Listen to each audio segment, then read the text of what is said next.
Hello, everyone. How are you all doing? Welcome to the last day of our workshop with PubGeek and SNO. I'm very happy to host you.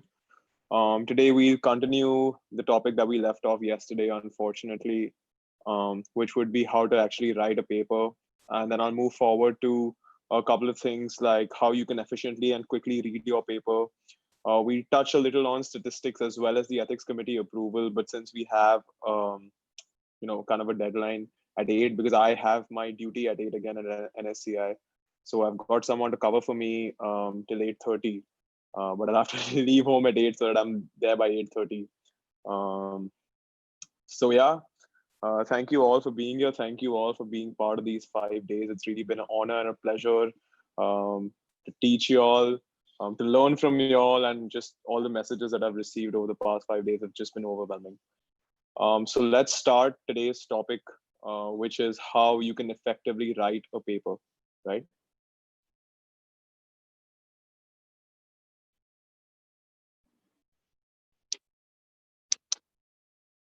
Hello. Hello. Sir, we are audible? Yeah, tell me. Yeah, sure. We can start, or we need to Yeah. wait till 6? No, we start. We said we would start earlier, right? So we just Yeah, start. yeah. Let people come and go as they please. Right? Okay, we are leaving a message on the groups to join in bit Please join. We're early. starting Yeah. now. फिर जिसको आना Okay, पड़ेगा. okay. Thank you. Okay, so let's start uh, today's session. Let me just find a way to share this with you guys. And yep, oops. Yeah, here we go. So basically today's first talk is going to be on the fundamentals of manuscript preparation, right? Um, so before we move on to that, we're going to talk about how articles are actually evaluated by the journals that you submit them to. Um, so everyone had a lot of questions about the whole peer review process and how it's actually conducted, right? So we are going to talk about how articles are evaluated. So you must have seen a lot of journals and they say submit article now, and you might be wondering what exactly happens once you submit an article. What happens? Why is it rejected or why is it accepted to a particular journal? So once you submit your manuscript, the journal performs its initial checks, right? And that's the whole preprint question that everyone was talking about. Once they perform their initial checks, which means that your article is a little scientifically sound and it is worthy of reviewers actually going through this article. The editor decides all this, of course. The editor in chief um, of that particular journal will decide these things. And once they decide that yes, it meets the format which is required by the journal, then they will post your preprint, right? Some journals don't even post preprints, but the ones that do follow this. Then there is something called a peer review. So peer, the word peer means a colleague or someone who is working in the same field, right? A peer, like your fellow medical students will be your peers, right? So peer review basically means people who are working in that field, your peers, will be evaluating it, right? Or essentially reviewing it. So then the editor sends it to different reviewers that are already part of their, they have their own reviewers that they invite to particular journals, and then they'll be sent for that. Then once the reviewers give you, so then either, like I said yesterday, we discussed this, I'm just going to touch on a little bit, is the peers will then either tell you, okay, your article is good enough for publishing, which rarely ever happens. And the other thing they can tell you is, no, it's absolutely horrendous. We're not going to publish this. Or another third thing that they can tell you is, okay, edit these things for us. And most of the times, it's usually some grammatical mistakes that you made. And sometimes they really have major revisions and minor revisions, right? So major revisions is something like changing the statistical plan that you use, changing the test, how it's not valid, or changing the particular discussion. Like suppose you said salt decreases hypertension, and then you've derived something completely different from it, that people should completely stop, eating salt in their households and stuff like that. So those are essentially called major revisions, where they're actually editing a major part of your interpretation or your results or your findings, or they're asking you ki, you've got too much numerical data in your article, convert it to tables, convert it to figures, so that's easier for us to read, easier for us to evaluate, right? So that can happen in the peer review process. But even if you edit that, there's no guarantee that you'll that article will be published in that journal. Okay. When that's done, then there'll be final journal checks and production. The journal will show you exactly what your article is going to look like in that journal, and then you can publish it, right? So just to talk about the recent trends in the articles that have actually been published in journals. This is data received from a series directory, essentially, where you can see the number of articles, the total number of journals that are present have increased from 20,000 to almost 30,000 in the last 10 years, which means almost a 50% increase in the last 10 years, right? Now, are all these journals authentic? Are so many journals published in PubMed? No, right? So you have to be very careful about where you choose to publish it, because if you use like something called a fuzzy journal, right, then your reputation will be on the line, and you really don't want to do that just to get one article published, because then if you're really interested in research during your whole career, you'll really end up publishing a lot of articles, and just one article, even if it's your first article, won't matter where it's published, right? So just make sure that you try, like, yes, the other day Dr. Parag Dumne said, try for the best journals that's within your reach, then move down the ladder. Okay, don't start with okay, acha ye fatafat ho raha hai. Like, don't go for time saving techniques. Okay. So again, another stat by the Elsevier publishing house is that 30 to 60% of all articles that are received by Elsevier journals are rejected by editors directly, right? So like I said, first your article goes to the editor, then it goes for the peer review. But 30 to 60% of the cases, the editors don't even send it forward for peer review, right? And they just reject it outright, because either it's not met the journal guidelines, or like the format in which the journal wants. Some people just want certain limited words. Some people want your abstract to be a certain way, structured abstract, unstructured, structured abstract, etc. Or you just haven't read the aim or the scope of the journal. Like suppose it's a hepatology journal, right? And you submit say a renal finding, like, or something like that. No, it won't be that gross, but something along those lines, then obviously your article is going to be rejected, right? This is something really gross, but there are certain minutiae that you really need to take care of before you submit to a journal, because it's a long process and you cannot submit to another journal at the same time. So make sure that you're submitting to the right journal, okay? Because otherwise your time will only be wasted, okay? So yeah, so 12.6 million articles are available in Elsevier, and 365,000 articles are accepted each year, right? So it's still a lot of articles that are accepted, but although just remember that 30 to 60% are rejected by the editors themselves. And editors will also take a week or two um, to give you an answer that, okay, hey, you just don't meet our guidelines, we're not going to send it for peer review more, and it's just going to be rejected. Okay, so make sure that you submit it to a good journal, or a journal that you really want, after reading all the instructions for authors that they have on their webpage. Okay, what is peer review? Again, we spoke about peer review, but just a little history on it. The philosophical transactions of the Royal Society, that was the first journal in 1618, which is the 17th century, that they in fact came up with this term peer review, and that was the first journal to have peer review, right? So it's an old established way of doing things, where the experts will tell you whether or not your article is worth others to read. There are two sides of this argument. Some people say that they just won't accept articles that are by medical students if they see your name, but usually it's blinded, which means that once it goes through the editor phase, the reviewers will not know your name, your institution, what year, or anything like that. So it's blinded. So the review you're getting from them is completely honest. They're not ki acha chodo ye to medical student hai, iska accept nahi kar. So that will not be the case, right? The editor, however, can see your credentials, but usually editors don't care about those unless you've really made gross mistakes in your journals, or sorry, in your articles. Journals won't outright reject them. Okay.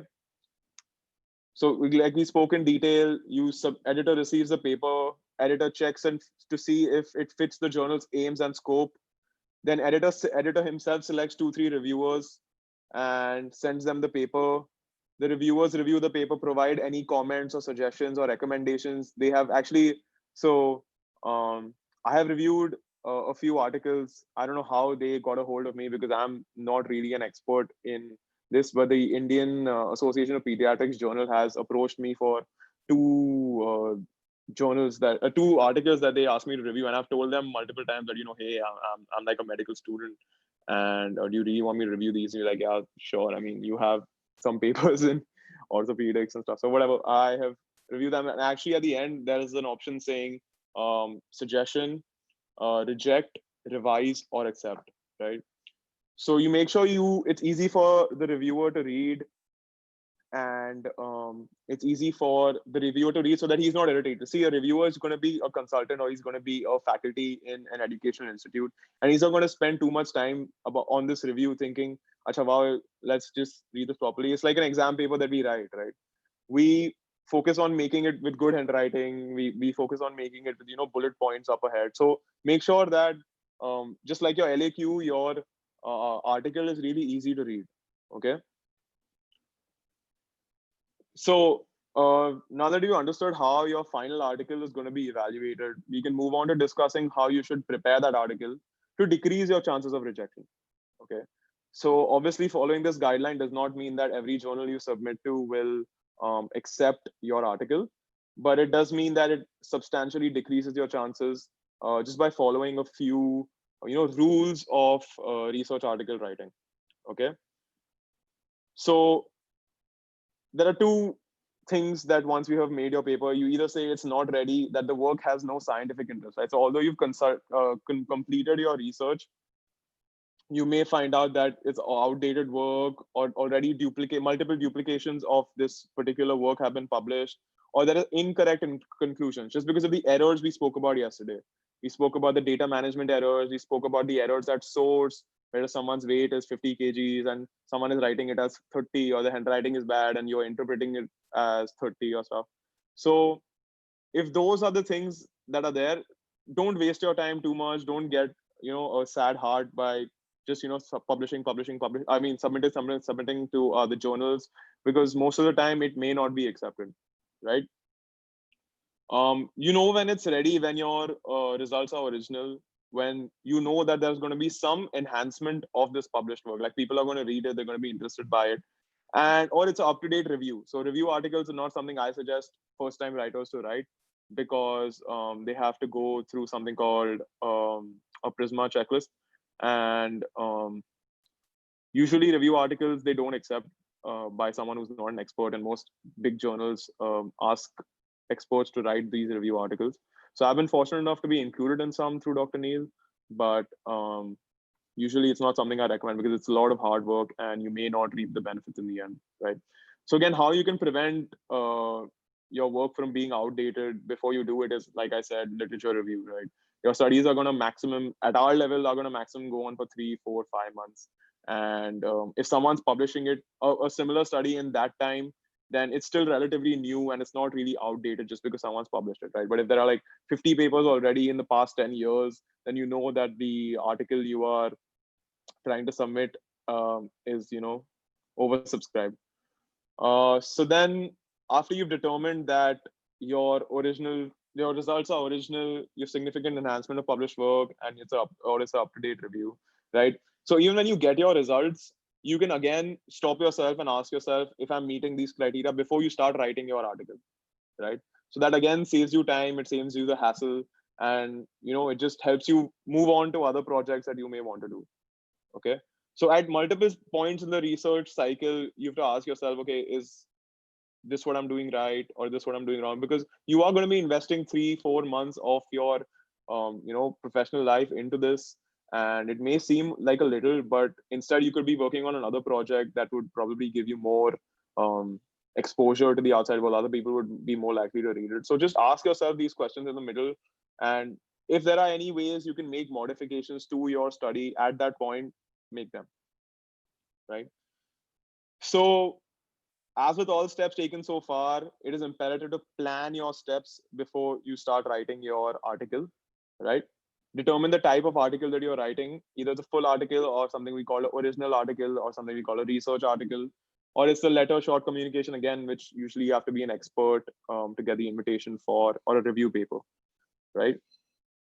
Uh, so again, letters and short communication are also don't always need to be by um, experts in their field. So some journals will accept letters or short communications by people if their results are so thrilling that they need to share them ASAP. So one place where this has become really common these days is because of COVID, and you'll see a lot of letter to or short communications to the journal editor being sent and being published in JAMA and NEJM, simply because they haven't had the time to sit and make a proper article, but because they have found, okay, say remdesivir or a particular drug or a particular way of a particular position or prone or something that they've used in ventilation is really proving to increase or rather decrease the mortality of patients with COVID, then they submit these short communications so that people around the world know that this is what's being done um, in this particular place, and you may follow it if you feel like what they're saying makes sense, right? Again, it's not, it comes in the level 5 of evidence, right, along with case reports, but it's just something that allows quick dissemination of information where it doesn't have to go through the whole peer review process. It doesn't take 6 weeks, 7 weeks, and articles are published ASAP if there is something that really needs to be shared.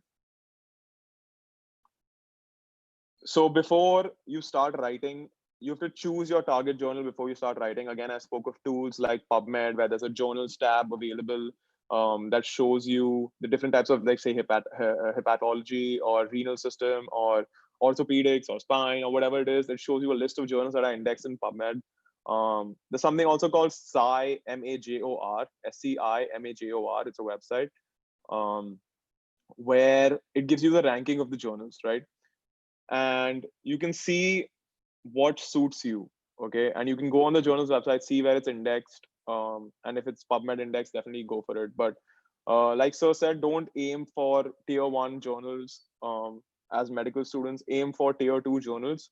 So SCI-MAJOR or SCI-MAJR, just, I'm sure if you Google it, it'll turn up, and you can see the ranking of different journals in different subspecialties or different fields, and you can then accordingly choose what journal you want to submit in. Because I understand some people have a hard time finding the list of journals and then don't know if it's a difficult journal to get into or not. So this gives you a ranking of the different journals that are available, right? I'll share the link in the group once we're done with today's presentation. So how you're going to choose your target journal is the aim to reach the intended audience is that whether the the journal subscribers are similar to the audience that you're intending to reach.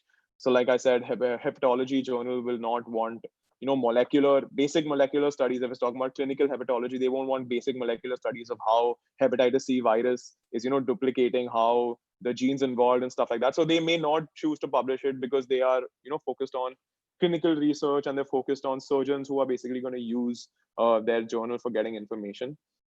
You can always ask your supervisors or colleagues what sort of journals they have published their articles in, and then choose choose the journals accordingly. And then you should make a short list, right, of like plan A, plan B, like we did with our medical school, right? We had our top preference, we had other preferences below it. So just make maybe 3 or 4 journals that you are handy with, saying, okay, these are the journals that you want to submit to, and I can possibly get my article in there. And um, then you submit to the topmost journal in your list, right? Then you see your references. So um, I don't think we've spoken too much about it, but references is basically when you cite a particular article, or you cite or just quote the findings in that particular article. So that article comes under your references.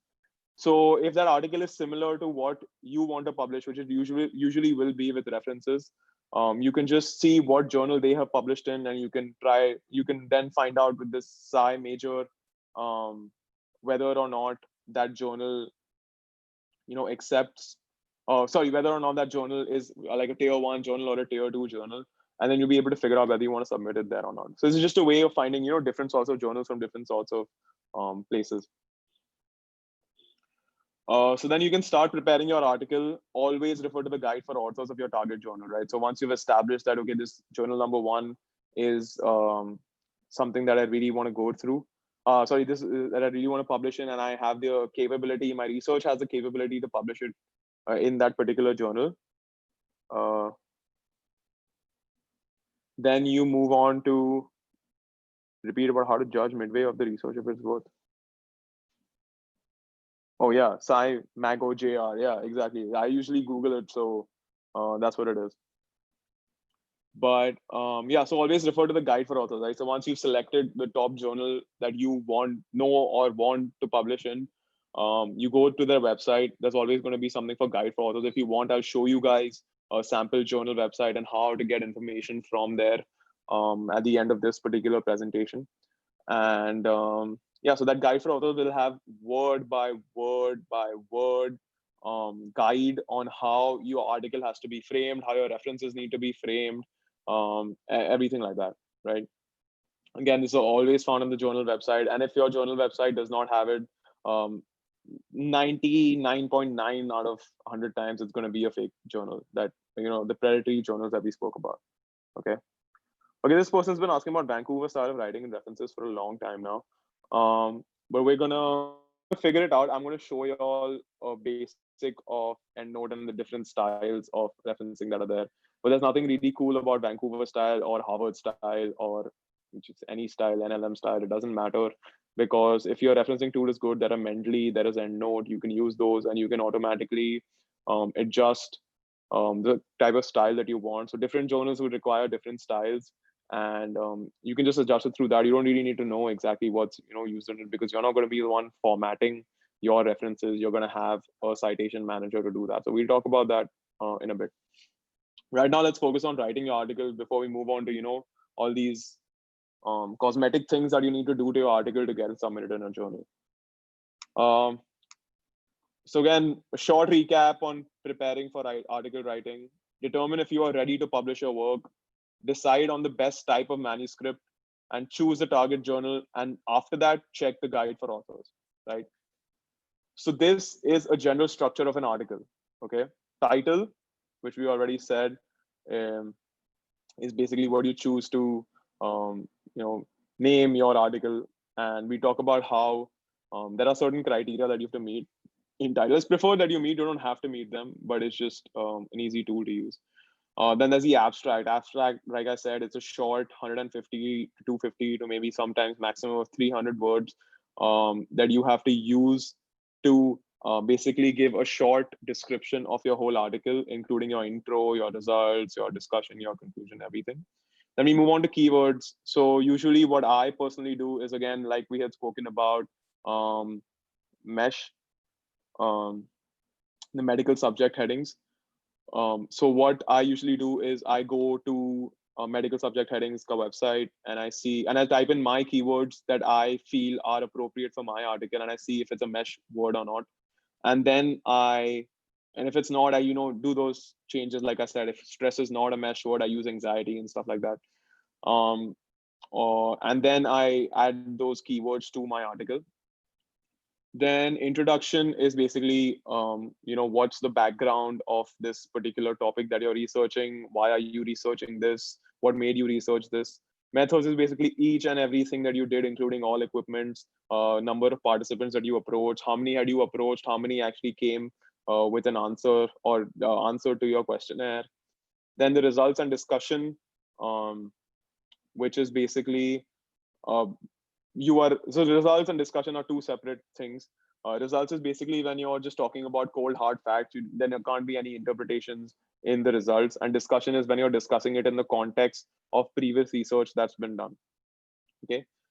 Then you have the conclusions, which is basically what your study is concluding from this, like what steps need to be taken further, whether further research needs to be done, or whether you need to, suppose you're talking about developmental dysphagia of hip.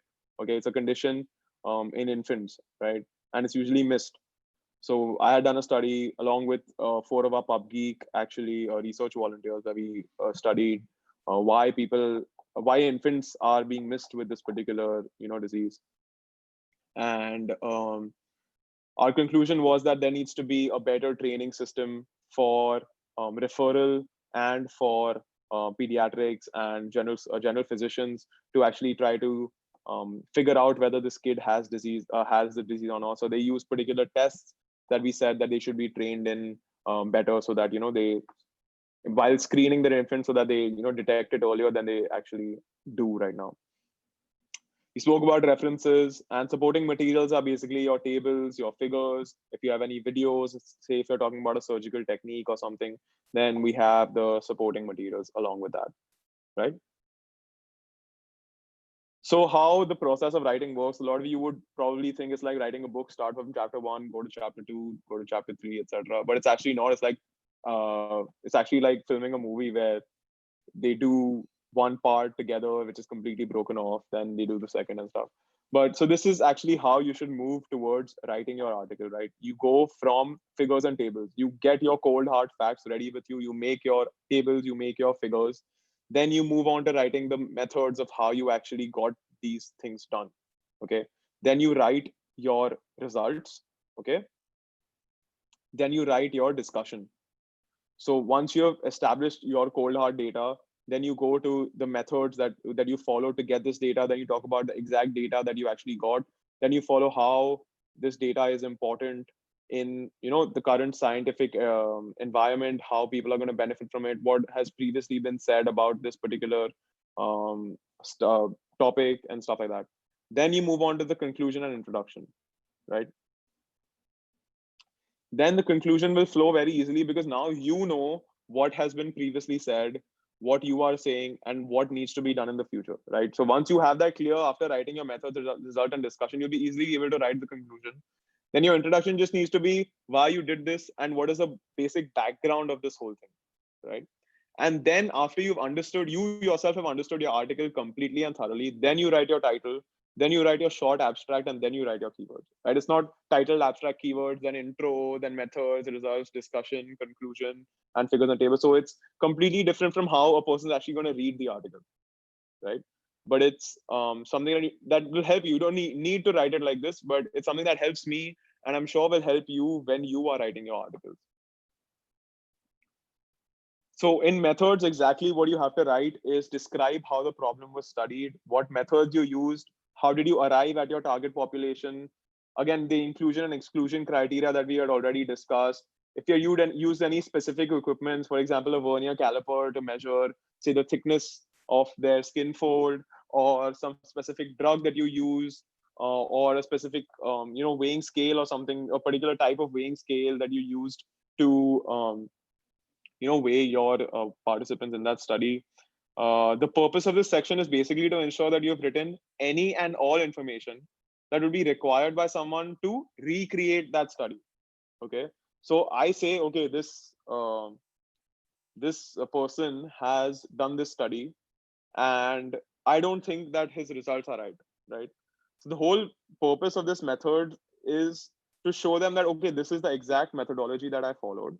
And if you have any flaws if you feel like you find any flaws within this methodology, please do let me know. So that person, instead of just, straight up questioning your results, he may question your methodology, right? Because your methodology is false, then he will question your results. Okay. But this basically, and it also allows him to do his own research. And it's basically an information powerhouse for people who want to do their own research but don't know how to go about it. Because if you see a study and you see, okay, wow, I really want to replicate this study, or I want to do something along these lines, you can see the method section of various articles that are similar to the study you're trying to do, and determine how they solved the particular roadblocks that you face while doing this research. Okay. um so yeah, you have to identify all equipment and materials, and here is where you state the statistical tests that you used and the ethics committee approval that you have got. Okay. So you always you have to mention the types of statistics that you use, say student t-tests, Wilcoxon rank test, or there are multiple Mann-Whitney U tests. lots of tests that you can use, and this is where you get help from your statistician. um, and you should also mention that you have received ethics committee approval. And a lot of you have asked me, if I'm just doing a survey, do I need ethics committee approval? What usually happens in that particular case is that you have a research protocol ready, you submit it to your ethics committee, and they say, okay, hey, like whenever they have their meeting or whatever, they'll say, we'll give you a letter saying you don't need ethics committee approval for this particular topic. But you need that letter, right? And you write that ethics committee approval not required, ethics committee approval sanctioned, and this thing, deemed that approval not required, or something, some one line saying that you have approached ethics committee and they have evaluated your research protocol. Okay, this will be required for every journal. And if you lie about it, trust me, no one can help you. Okay, because whatever you printed, it's done, right? You can't ever change it, because once it's on the internet, it's on the internet, right? And yeah, so that's the method section. And this is sometimes stuff that I use. I don't know how well you can see this, so I'm just going to decrease the size. Oops. Yeah. So this was actually this is still actually a part of the study that I am involved in, and I will be publishing this year. You see how I've divided my whole articles, like my whole methodology section, into different parts, so that I myself am oriented as to what parts I'm missing out on, and what parts basically I need to add on. And it allows me to and it allows the reader also to know exactly what's going on in every paragraph. Because if you can imagine, if I hadn't divided it into these multiple parts, then someone would be so annoyed just reading this whole page, which may have, just irritated them and just said, nahi, nahi, your article is rejected, right? So just like you're trying to help your teachers read your long LAQs or your SAQs, try to help your reviewers read your articles, so that it's easier for them to understand, it's easier for them to read. Okay. Okay. So then we move on to do nots of the method section. Um, the first point is actually applicable for any part of the article that you are writing, because you don't want irrelevant detail to increase the length of your article, and then it'll annoy the reviewer further into reading your article, and it'll annoy him to just go through it again and again and not understand what you're trying to say. So don't write irrelevant detail. um, don't provide any background information that doesn't directly help the reader to understand why a particular method was used, or how the data was gathered, or how it was organized. Okay. There's no unnecessary explanation of basic procedures needed. Remember that you're not writing a how-to guide about a particular method. You make assumption that the readers possess basic understanding of the medical science, or the questions that you are talking about, and therefore you don't have to go into great depths about the specific methodological procedures. For example, if I'm talking about salt and hypertension again, I'm not going to write BP was measured in a left lateral position with a size 4 cuff attached to the arm with and with the BP instrument kept at the level of the heart and stuff. It's not important. You have to understand they have basic knowledge of you know basic sciences or basic medical knowledge. So you don't have to go into irrelevant detail about how you measured their BP, or how you really how I felt pulse with 3 fingers on the left hand of the radial artery. Like, it's really not needed. um and just don't waste your time and your reviewers time with this sort of excess detail. Okay. Again, problem blindness, it's almost a given that you will encounter problems when collecting or generating your data. Do not ignore these problems or pretend that they did not occur. Often documenting how you overcame obstacles can form an interesting part of the methodology.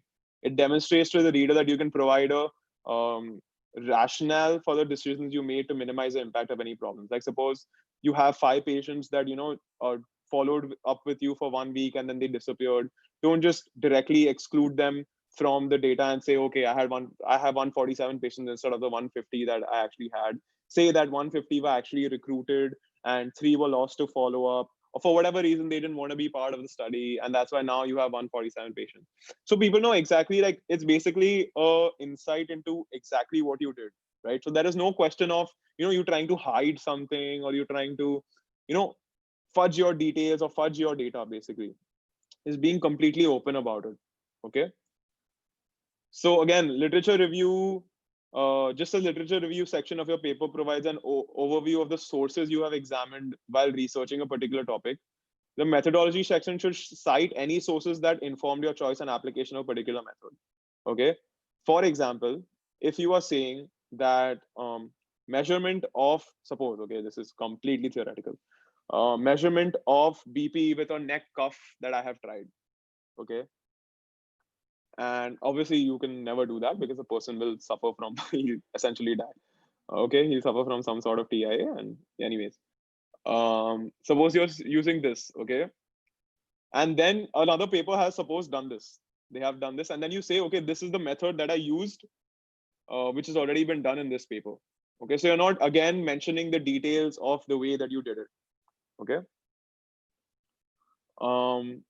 Yeah, so suppose I'm talking about the definition of developmental dysplasia of hip, which is basically like consider it as a hip pathology. Okay. If I'm talking about the definition, I can see, I am no one to define hip dysplasia, right? But if if a definition of hip dysplasia has been, published previously, so published is taken as like it's the word of the scientific community, right? If it's been published, okay. So once it's been published, you can refer or reference that article within your method section. You're allowed to do that, okay, and say that we defined DDH as so and so, reference whatever article, Anirudh et al. Or whatever it is, okay. And if there's some surgical procedure that has been used or has been described previously, and you are trying to, see whether the surgical procedure works, and you're, working with your faculty or something, you can just directly reference that surgical technique has been outlined previously, and you can, reference that previous article that has already been come. So you're not explaining your surgical technique again.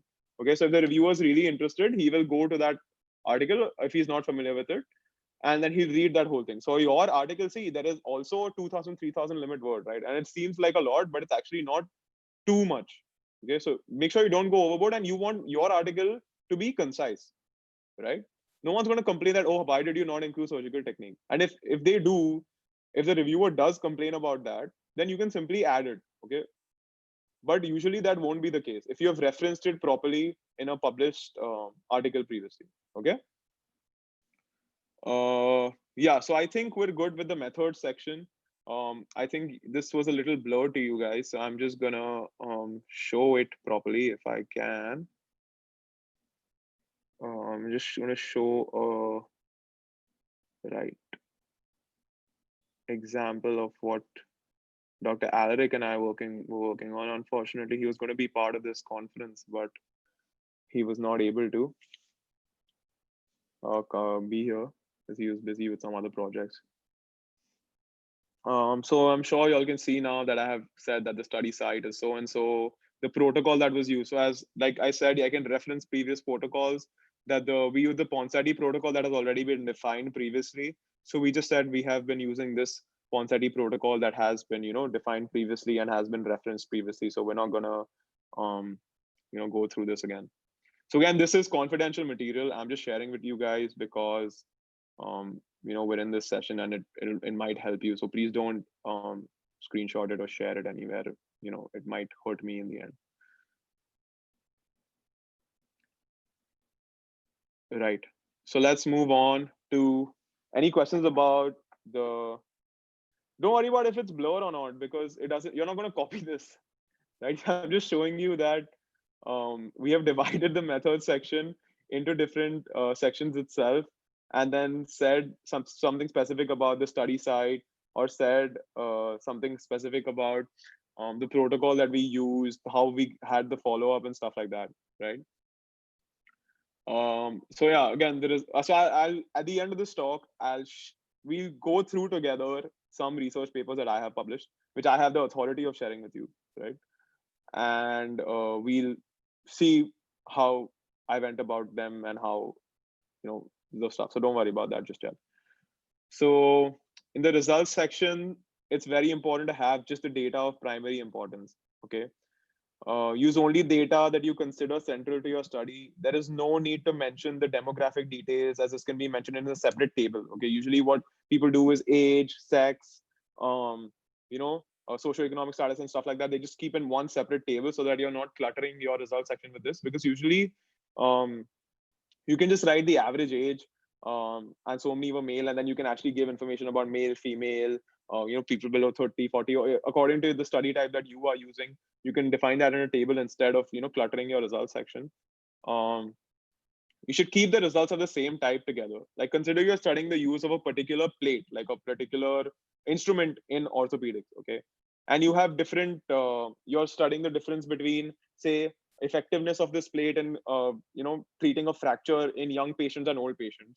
So it would be smart to keep the results of the young patients in one paragraph and then the old patients in another paragraph. So that it's not like you're talking about, okay, there were so many young patients and the follow-up time for young patients was 2 years, the follow-up time for old people was 4 years, then the mean improvement in their score was 7 for young people, 8 for old people. So don't do that. If you have young people as one paragraph, then it'll be much easier to read. It'll be much easier to apply for, the reviewers are also understanding exactly what's going on. And also the important thing is, if you have two separate paragraphs and the first paragraph of, they say, the young people is talking about their average age and the severity of the fracture and stuff, make sure the first paragraph of the old people is also talking about that. So the reviewer can go to this and then go to the second paragraph and just compare it like that. So that becomes much easier for a reviewer to go through. Yeah, so definitely keep the results of the same type together. Use subheadings just like we did in the materials and methods section. We will keep subheadings so that we know exactly what's going on. I'll show you an example on the next slide. Make it easy to read. Do not present too many numbers. I know it's supposed to be about analytics, but instead of saying, I'll show you an example of how it can be a little too numbery. Okay. And you want to feature your unexpected findings, right? Because when a person is going through results, he's already a little bored with the numbers, right? Not bored, but maybe confused with the numbers and exactly what's going on there. So you want to feature your unexpected findings, right? And I'm not saying write it in bold or italics or something, but you want to mention them maybe in a separate paragraph or at the start or at the end of your results or something like that, right?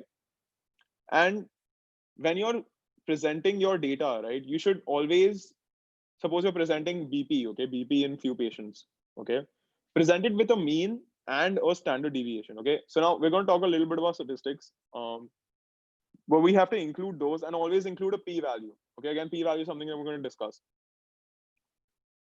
So this is an example of the same article, I think. No, it's a different article that again I'm working on with Dr. Alaric. I don't know if you can read this or not.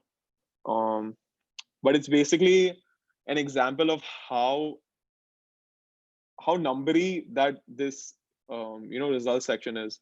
And I approached Dr. Alvik with this particular writing in the literature, and he just told me, Anirudh, what's wrong with you? Why are you sending me all these numbers for? Just make tables for it. And it's just an example of, I mean, I've just tried to read through it, these two paragraphs, and you'll find that your brain is just, not understanding exactly what's going on. But like, as you can see on the top, there is a table 2 now, and we have actually decreased. This is just an example of before I made edits to this. But yeah, so there were different cohorts in this. As you can see, cerebral palsy cohort, there was a DDH cohort, there was a Perthes cohort and stuff. So I've divided, so there were like a total of 40 patients, suppose.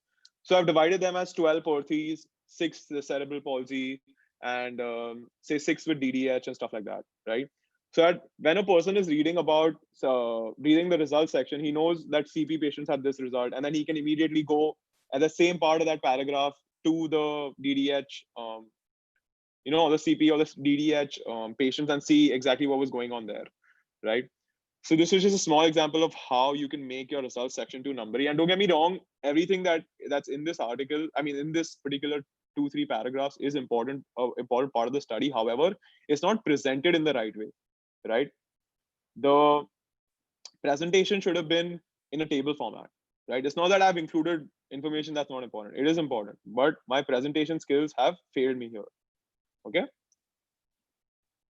So again, some tips for the results section. For example, if you've noticed an unusual correlations between two variables during analysis of findings, like salt hypertension, if you see that, decrease in salt intake is increasing hypertension, it is correct to point this out in the results section. However, speculating as to why this correlation exists and offering a hypothesis about what may be happening belongs to a discussion section. So you just have to say, say suppose 30% of the patients that took salt, their BP decreased. Okay, you don't have to say this may be because of decreased water intake, because of whatever reason it is that you are thinking it is. That belongs in your discussion section, and that's why you're discussing your result. Okay, that's why it's called the discussion section, right? So present results with a short explanation of the findings, but don't go on to write about hypotheses that you're possibly using to say why I found this particular result. Okay. And then present a section and then discuss it before presenting the next section, then discuss it and so on. So what you basically need to do is, like I said, divide your result sections into particular subsections so that's easier to follow. Essentially, this is what this slide means. Okay. So again, some tips on graphs and tables. Never repeat the data in text with graphs and tables. Okay. So suppose you've written about their age and specifics about their age or their socioeconomic status and stuff. And again, you're repeating in a table. No, that's wrong. However, what you can do is you can say 34 males were included in this study. Average mean age was say 35, and 70% belonged to the upper socioeconomic class. Okay. And then when you're in your table, you can say, okay, males 50, female 30, age, average this, standard deviation was this, and then you can say, okay, upper class was so many, upper middle, lower, essentially. Then you can, go beyond what you have written in the results section. But it'll be much easier for a person to read your results section if there are not too many numbers in it, right? Yeah. So when to use tables and when to use graphs? Okay, this is usually a question that arises in some people's minds. So when should you use graphs? So when you need to skip. So when to use tables, when to use graphs? Okay. Basically, you should use tables when you are talking about specific, let's say categorical variables. But you guys want. So we're going to talk about this in the statistics section. Okay. But when to skip tables and graphs is when there is no complicated data. Okay. And the good guideline to follow is that the tables you are creating is less than 2 by 2, which means that less 2 columns, 2 rows is less than that, then you don't create a table. And if the data that you are planning to present in this table or graph is secondary to the main data set, okay, which means that it's actually not that super important to the findings of your actual study, and you're just presenting it ki matlab maine ye sab bhi collect kiya tha, but no one really cares about that, and neither should you. Okay, so don't present tables and graphs just to look cool on a research paper. It really doesn't help you at all. In fact, the reviewers have to go through these extra tables, and if they don't find anything interesting or something new that you've spoken, it'll be an annoyance to them and may hurt your chances.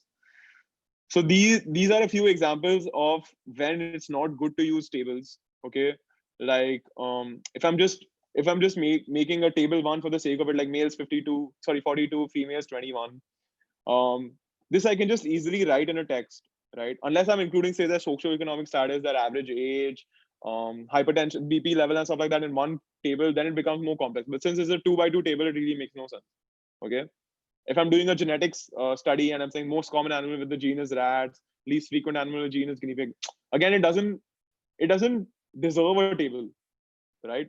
If you presented this in a written format, it would not make that much of an annoyance to the reader, right? And therefore, that's when you don't use these tables. Okay.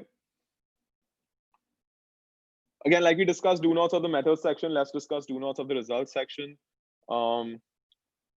You don't need to discuss or interpret your results. Like I said, if you have found that salt causes a decreased BP, like high salt consumption causes decreased BP, you don't discuss this in your results section. That's for your discussion section. Okay. You just write what you have found there. Research section is basically for cold, hard facts that you have been able to find from your own study, not relying on anyone else. Okay, this I'm talking about an original article. Review articles are completely different ballgame. Okay. Then reporting background information or attempting to explain your findings. Again, same like I said, don't refer to, you can't, there is no reference allowed in results section. Okay, like methods, but method section references allowed, introduction section references allowed, discussion section references allowed, but results section you cannot reference any other article. Okay, because the results section is only about what you have found, and that's about it. Okay. You are you don't ignore your negative results, right? Just because say you found that no association was found between salt consumption and hypertension, right? Don't just say that. Don't try to avoid writing that in your results section and say, hey, I'll just talk about like the important stuff that I have found. I'm just gonna avoid this for now.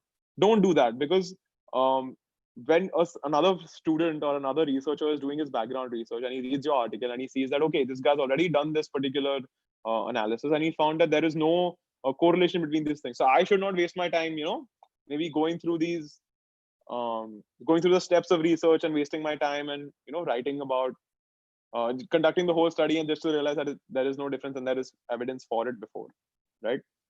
So make sure you're not ignoring your negative results. Document them, then state in your discussion why you believe a negative result emerged in your study. Okay. Note that the negative results and how you handle them often provides you with the opportunity to write a more engaging discussion. And therefore, don't be afraid to highlight them. Like, say, research paper is not supposed to be an avenue for you to put your best foot forward. That's not what it is. It's about to truthfully say what you did and how you did it and what you found. Okay, that's essentially it about like what a research paper is about. Okay. Don't include raw data.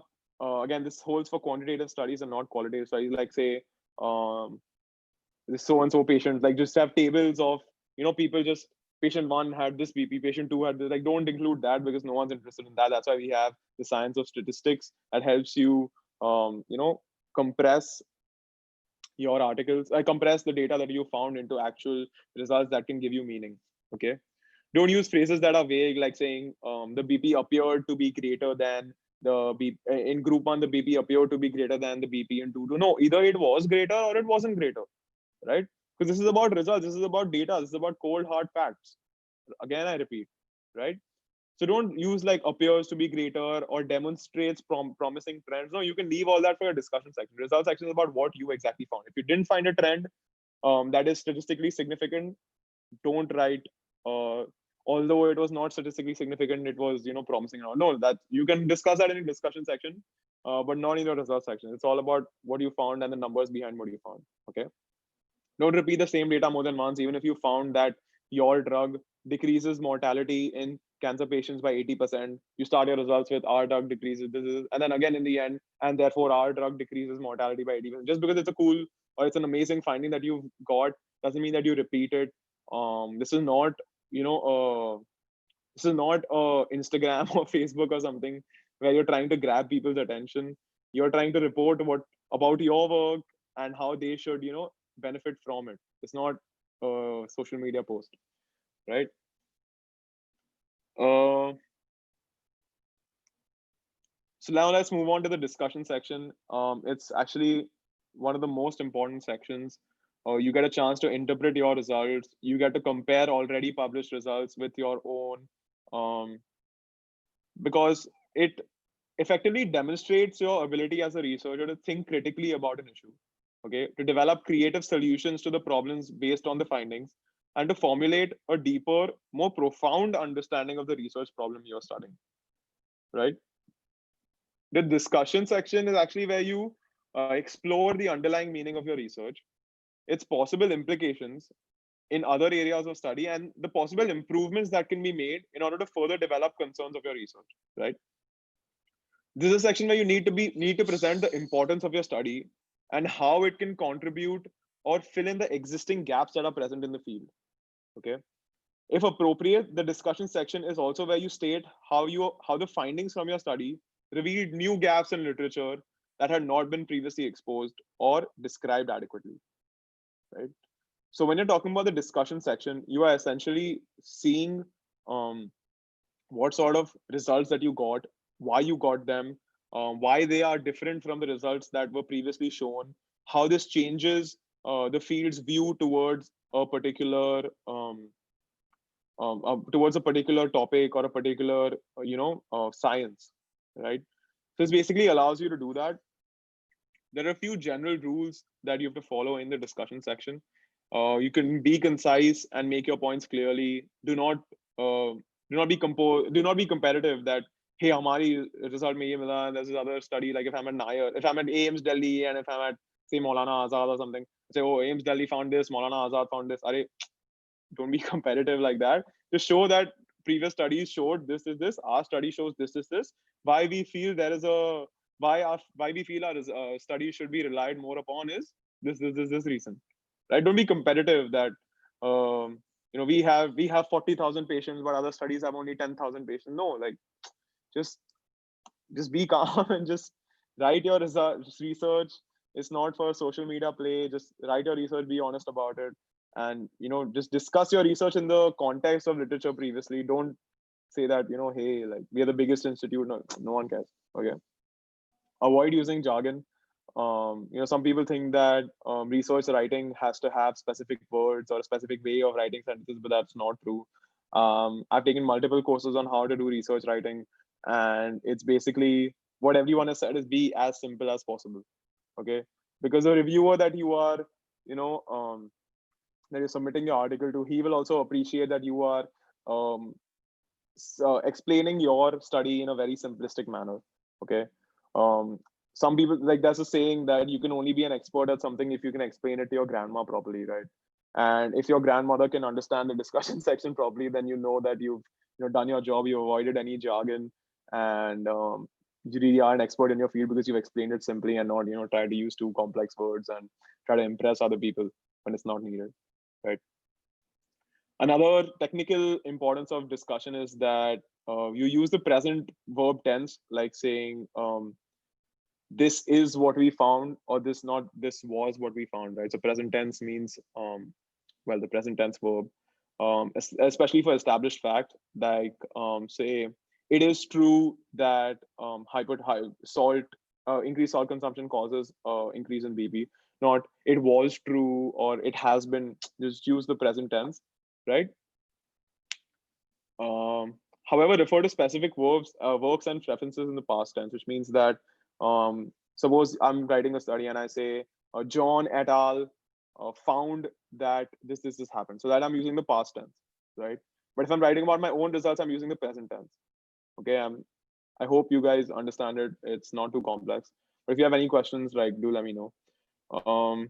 Again, like here also in discussion, also you can definitely use subheadings to help organize your presentations or to group your interpretations into themes and stuff. So it becomes easier for you and the reader to know exactly what you spoke about, like what you missed, how you can add on to other information and stuff like that, right?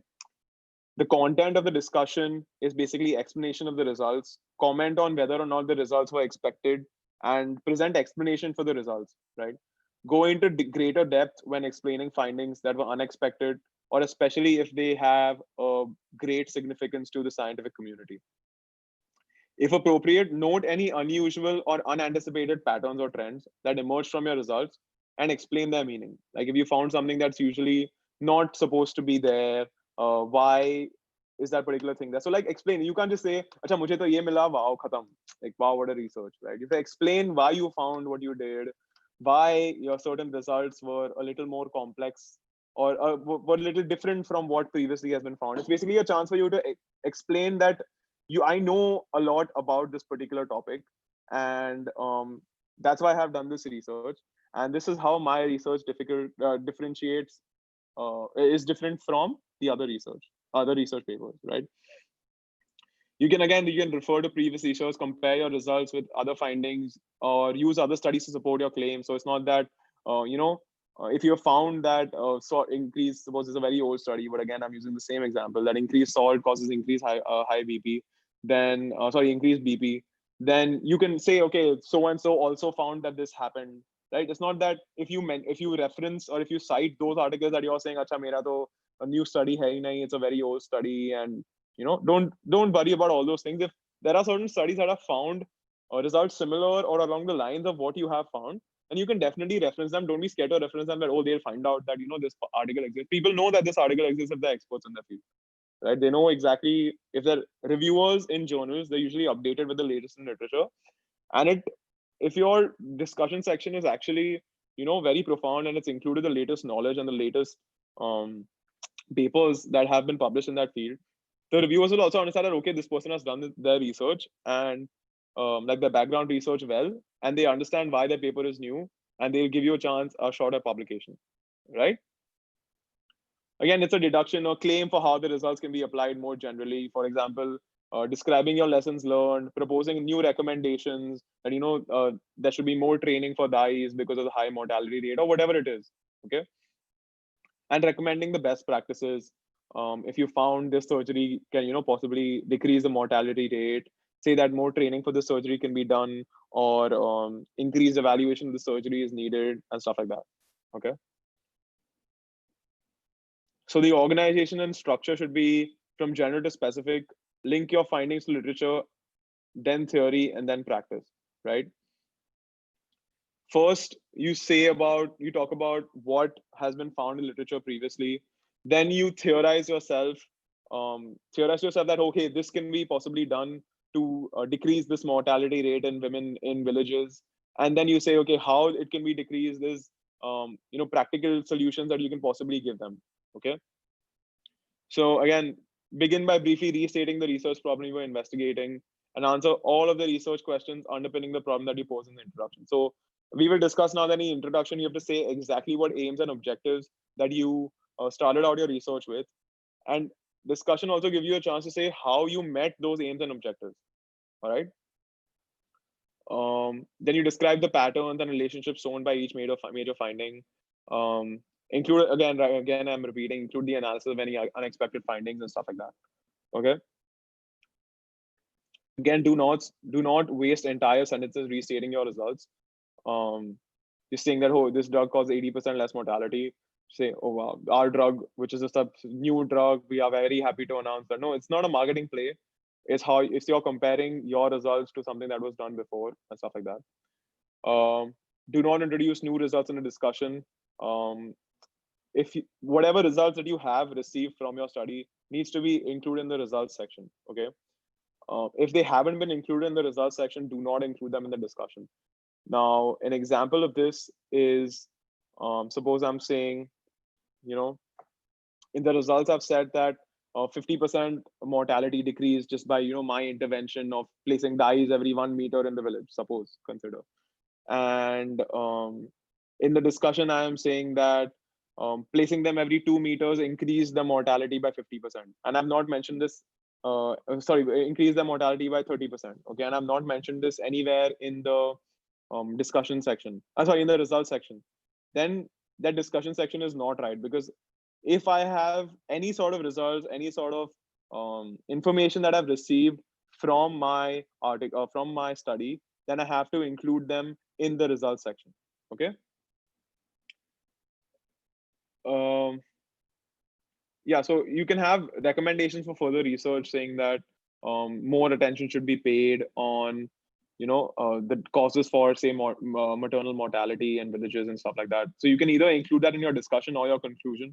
Don't repeat it again in the conclusion, because that repetitive behavior is really not good in a scientific article. Again, use a first person. Again, it's a technical thing that you can use we authors, or you can use I if you're the only author and stuff like that. You should use it, but it may distract the person involved. But usually something I use is that the authors instead of we authors and stuff like that. Okay. So the conclusion section, it gives you the ability to present the last word in your research on the issues basically that you raised, the objectives that you were trying to start with, and the objectives that you have or have not met through your research. You can summarize your thoughts and convey larger implications of your study. The basic point or the opportunity that the conclusion section gives you is to answer the question, so what? Like, so what if I did this research? How is it changing things in the particular research area? How is it changing things in the, in the field of research or in that particular subject area that you're studying? Okay. You have to demonstrate the importance of your ideas. Don't be shy. Don't be, thinking that, oh, मैं तो सिर्फ medical student हूँ, मेरा इतना क्या research होता है. If your research is actually stating something that's unknown before, or it provides significant changes to something that's known before, don't be shy to include it in your conclusion.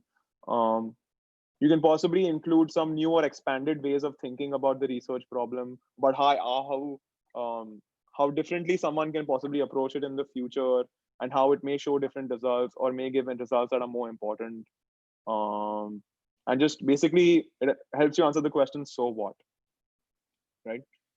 In the conclusion section, the rules to follow is use simple language. It's usually, conclusion section is not more than, I would say, 100 words or 50 to 100 words in most articles. Do not simply reiterate results. So in conclusion, we found that this has happened. No, just try to answer the question, so what, and then your conclusion section will be successful. Okay. Then again, indicate opportunities for future research that may be possible either through you or through someone else who may be reading your paper and is interested in that particular field, right? These are a few examples of how you can make your conclusion even stronger. You can recommend specific courses of action, either taken by the government if you find out that, hey, the screening of this particular DDH is low in village areas, and this is what their training should be increased. And the government should establish a program to increase, or whatever it is, whatever thoughts that you have that could decrease the problem that you have detected in your study. Or yeah, so basically it's basically for that. Okay, you can restate your key statistics or facts, but again, make sure that you're not reiterating just that in the conclusion. You can say that because we found that such a high proportion of people are suffering from hypertension due to solve this thing, we recommend that. So don't just make it one sentence that we found this and that's your conclusion. No, don't do that. You can provide a take-home message to help the reader remember your study, saying, if you found that a particular approach of a surgery will help with your mortality results, then you say the take-home message is that approaching, say, the liver from the lateral side instead of anterior decreases the chance of, say an IVC, say nicking the IVC by 50% of whatever it is. So some take-home message where in one sentence you are briefly giving the reader the main point of your article, right? So like I said, we have to move on from, we have to move downwards up. So we have written the methods, we have written the results, the discussion, and then the conclusion, and then we move on to the introduction. It provides a brief context to the readers. It addresses the problem, identifies available solutions and limitations of those solutions. So what led you to this research, right?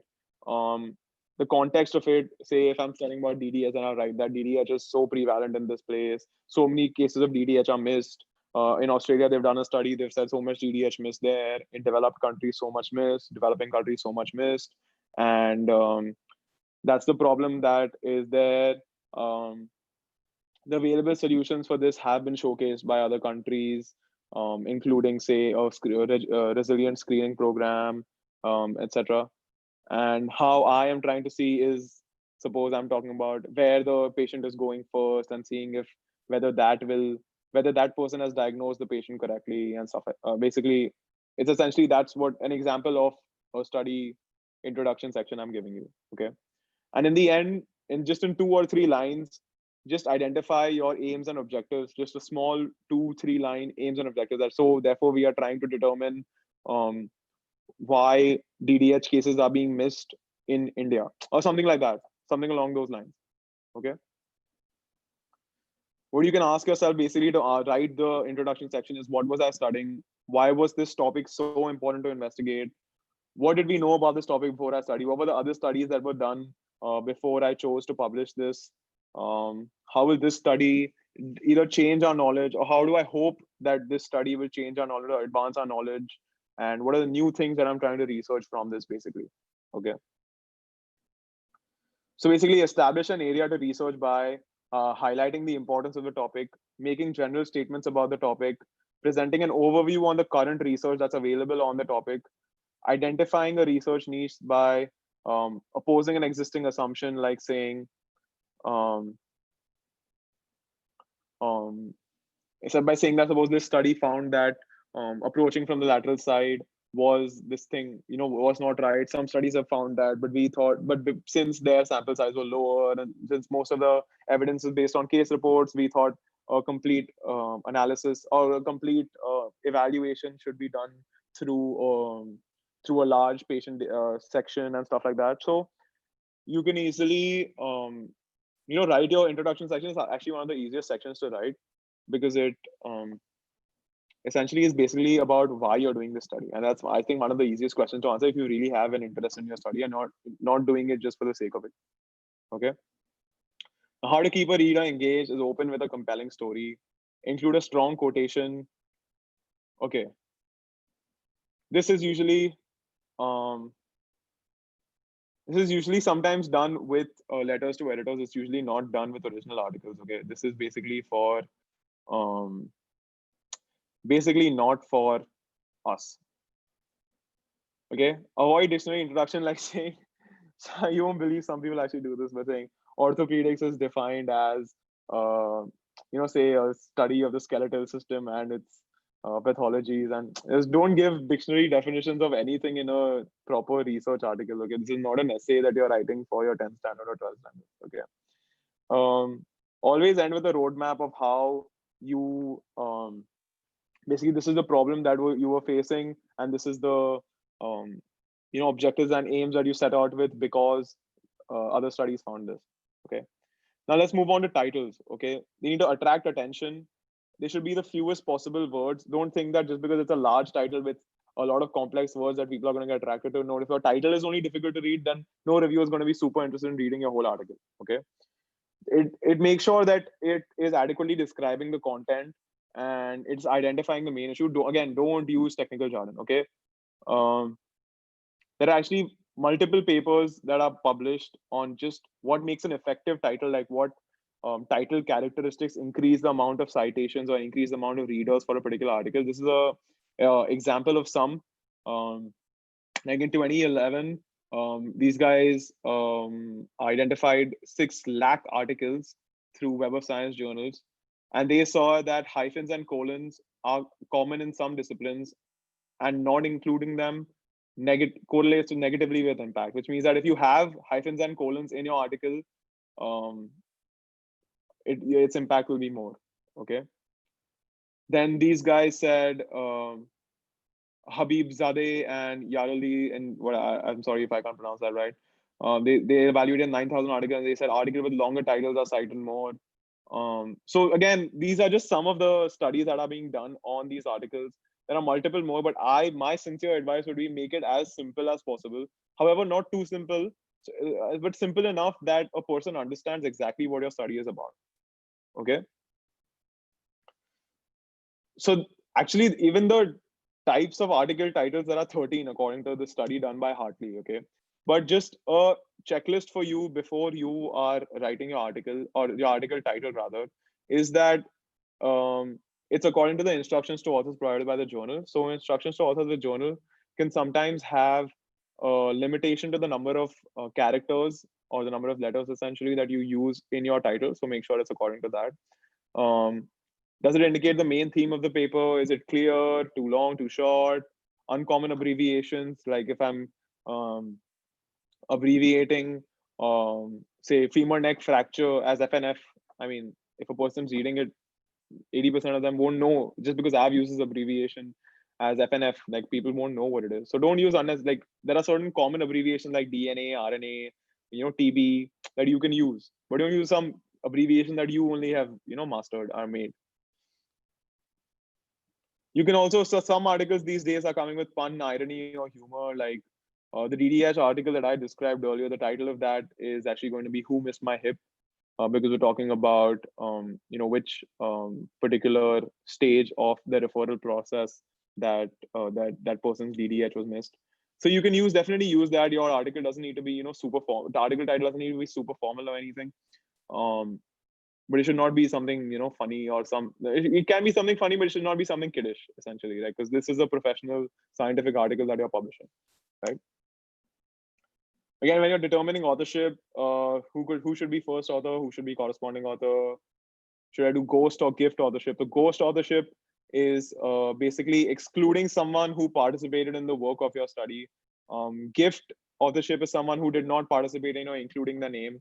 Um, Usually, you should avoid either of these things because in the long run, it may not help you, right? Uh,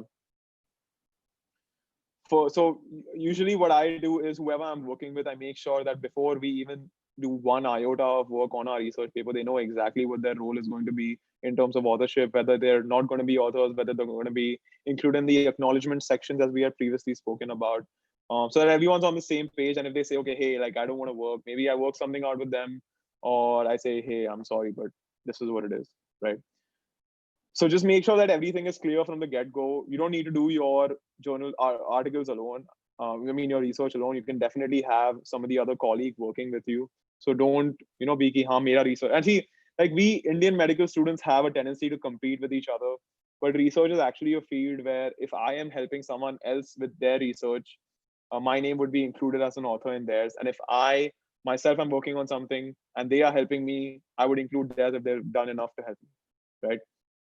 So compared to our usual life of NEET and AIPMT and whatsoever we've been dealing with all our lives, where competition and ranking is super important, research is actually a collaborative way for you to get to know, like through your research presentations also, where you go meet your, colleagues at, say, a conference or something. You have to have good relations with everyone because that's how you're actually going to meet them. See, in medical students, you want to win that top prize of paper presentation, but that's really not as important as meeting with another researcher, probably collaborating with them on another research project. That's a much better prize than a silly, first prize paper presentation in any conference, right? So again, what are the keywords that you can possibly use for your article that has to be at the end of the abstract? Okay, we spoke in depth about mesh keywords, and you can definitely use those. um, you can They have to be specific, right? And don't use any unestablished abbreviations. Like I said, femur neck fracture, don't abbreviate to FNF. Okay. So the importance of abstracts, we're moving to the last 10 slides. I know today has been a little long with this presentation, but it's super important that you all actually understand um, how to actually write, your paper effectively. And just last 10 slides that we have here, and then we move on to a little more somber things. So the last element to be written, but the first element to be read, right? So the abstract is, like I said, it's 150 to 200 words. That basically summates a whole article, and it's going to be the most common thing that either readers see or reviewers see. Okay, and reviewers can only see the abstract and title before deciding whether to further review the article. So if their abstract and title only does not make sense or is not good enough, a reviewer can decide to just reject the article outright. Okay, it's important for gripping the reader's attention and intrigue, and only title and abstract will always be freely available, right? So if you have an article published in a journal, and if it's not uh,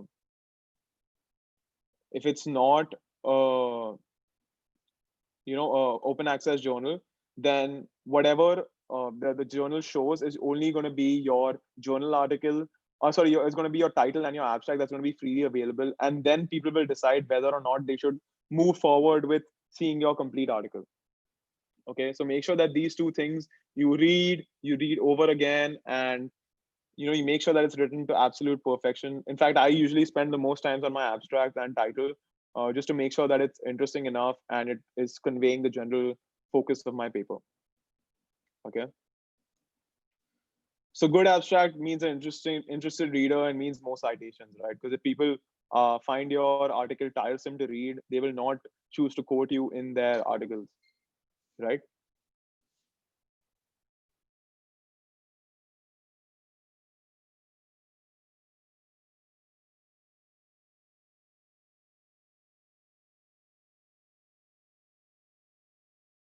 Sorry, just give me one second.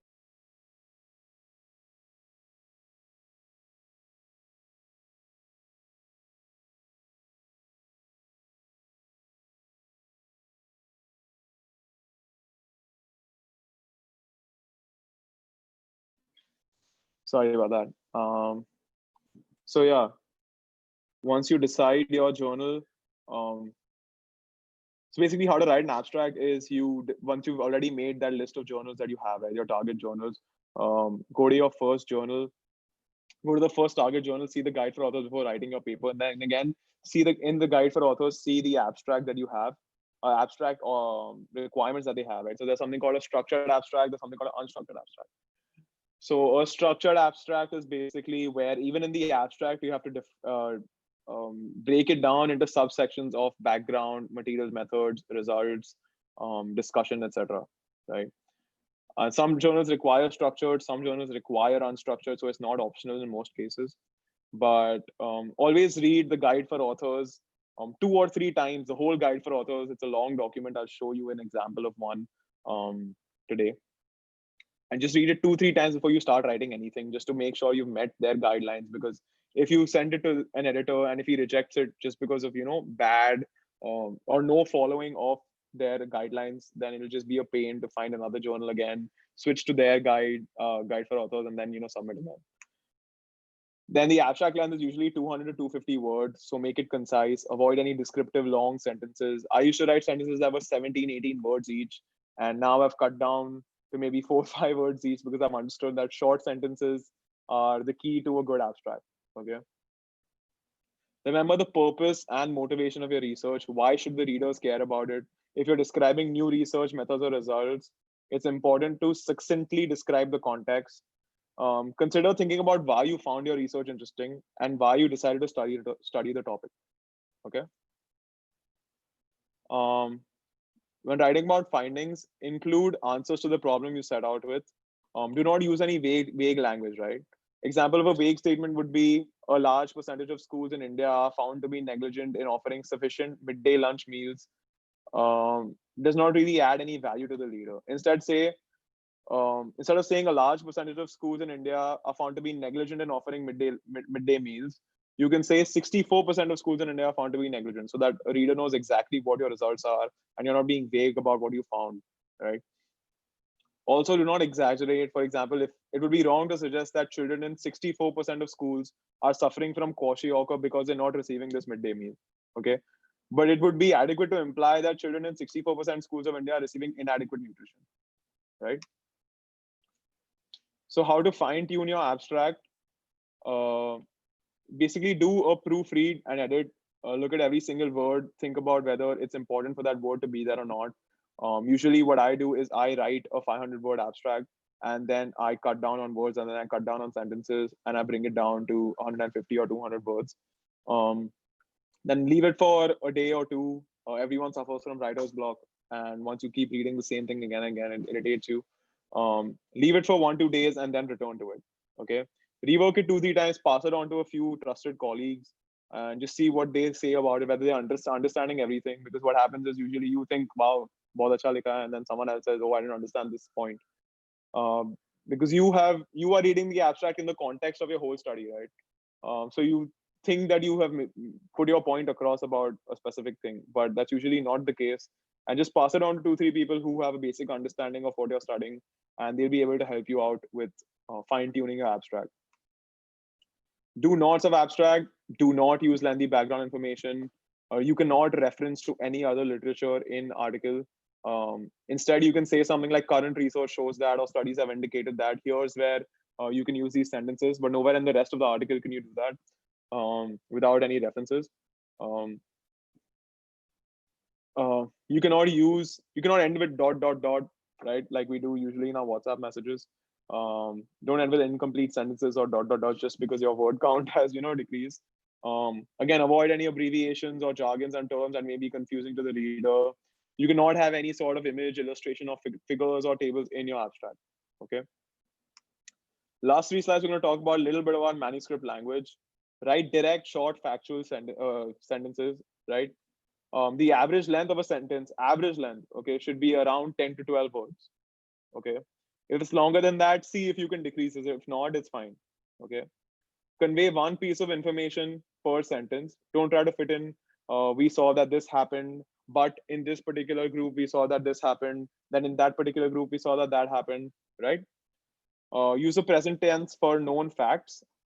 Past tense is experiments that have been conducted. Use past tense for experiments that have already been conducted, and for results of those experiments. For example, for present tenses, average span of a honeybee is 6 weeks. Okay.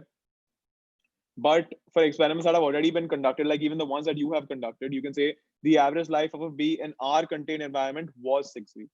Right? So there's a few technical issues that some students face, and this is basically present tense, past tense. So present tense is for known facts that people know or has been already established. But is there any experiments that have already been conducted? Then you use was, right, or a past tense. Uh, Use active voice, because active and passive, I'm sure you guys have all studied in your 10th standard. Active is basically trying to shorten the sentences. So saying, instead of saying that, so if you, instead of saying that lifespan of a bee increased in our contained environment is what we found, because that makes it a complex sentence. Just say we found that the average lifespan of the bee increased in our contained environment, right? Remember NUAP, very important. No unnecessary acronyms, please.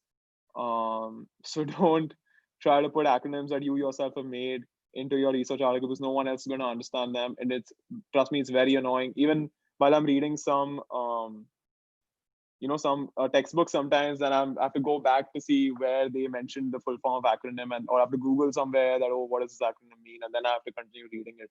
That becomes a little annoying. Um, Eliminate any redundant phases. Some examples of any redundant phases are various modifications of the procedure have recently been developed. So this again is the way that people think research articles should be written. Instead, I would write this sentence as the procedure was recently modified, right? And instead of saying that the compound exhibited competition with the ligand for binding, I would say instead the compound competed with the ligand for binding, right? And instead of saying antibody was added to each individual sample for labeling, I would just say samples were labeled with antibodies, right? And you have to avoid any apostrophe words, like isn't, weren't, aren't, your, or y'all, or whatever it is, right? Because this is not a WhatsApp group that you're sending it to. This is a professional article, right? Always remember, you better check yourself before you wreck yourself. You better just go through your article again and again, maybe 2 or 3 times before you submit it to a journal, before it's actually exposed to the public. You can send it to your colleagues, of course, for their criticism, but it's always better to check um, whether or not your article is up to the mark according to yourself, and if colleagues around you understand it or not. All right. Um, so if you guys have any questions, please comment below. I'm here to answer them, and then we can move forward to how you can read your paper effectively. Before that, just give me a second. I'm just going to grab a glass of water.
Okay, hi guys. I'm just going to go through your questions.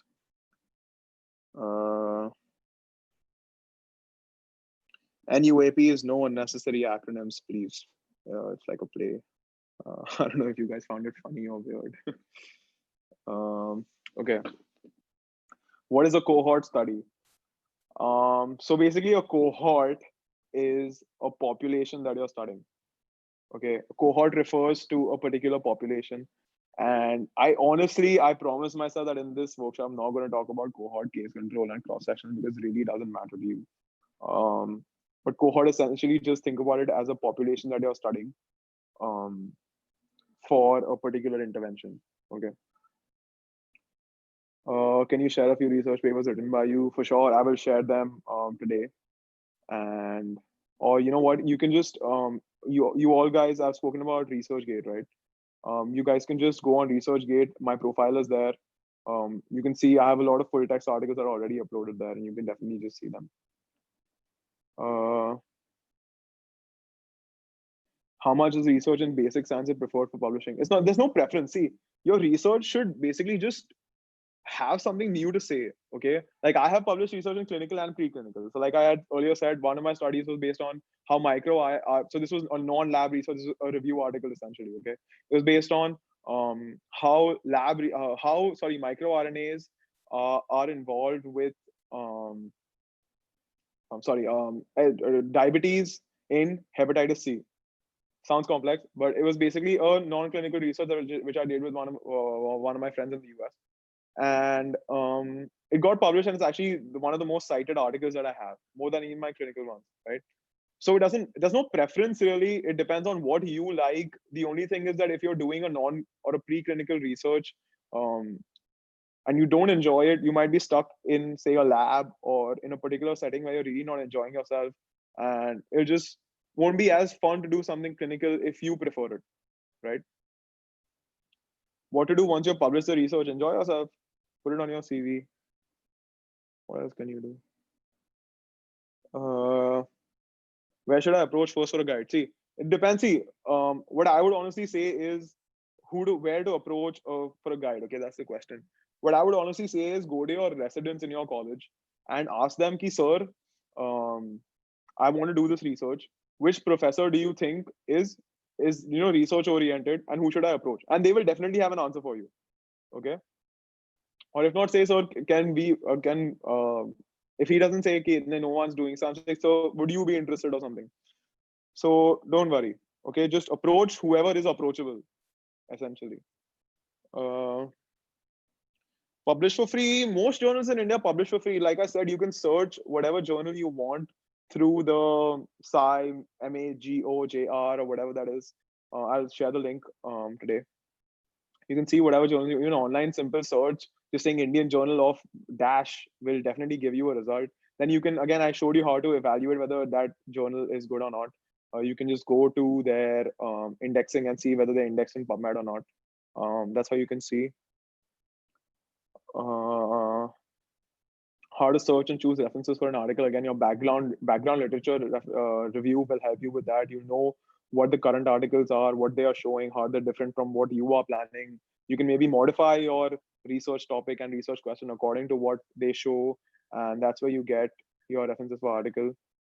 So Vancouver style of reference, रुक जा मेरे भाई मैं बोलता हूँ. For a meta-analysis on a particular topic, suppose there are 200 previous experiments done. Do we have to analyze all 200 or is it fine to, okay. So meta-analysis, right?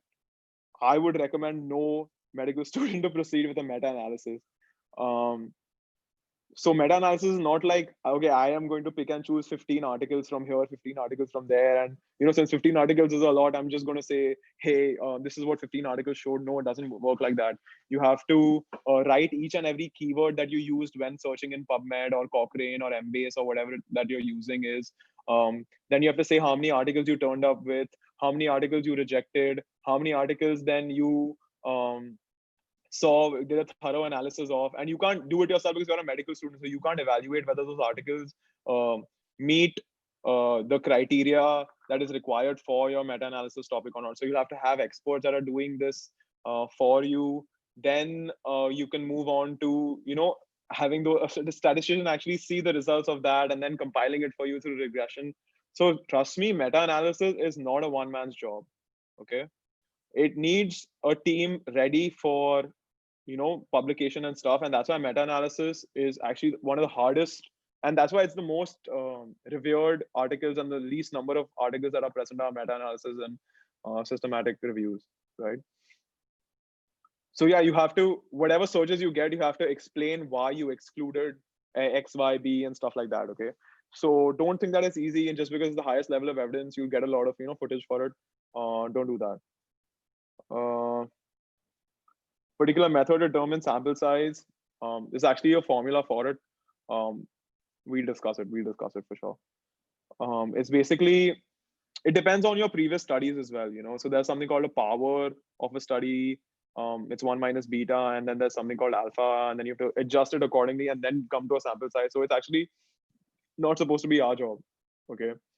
So you are using the level of significance. So essentially what a sample size entails, okay, the level of significance that you're using. Usually the level of significance that we're using is 0.05. But most of you don't know what p-value is also. So I'll talk to you about it. Let me come back to it. H-index. H-index is basically, it's basically on, see, like on Instagram, you have followers, right? And it determines how influential you are. An H-index is the same thing for an author, okay? An H-index is basically the number of times that the articles written by this particular author have been cited in other articles. It's essentially like an Instagram follower number that you have. The higher, the better. Okay, that's what H-index is for. Like a journal has an impact factor, authors have an H-index, right? PubMed is not a journal. PubMed itself has around, I think, 12,000 journals. So you can definitely, if you cover whatever's in PubMed, I mean, hats off.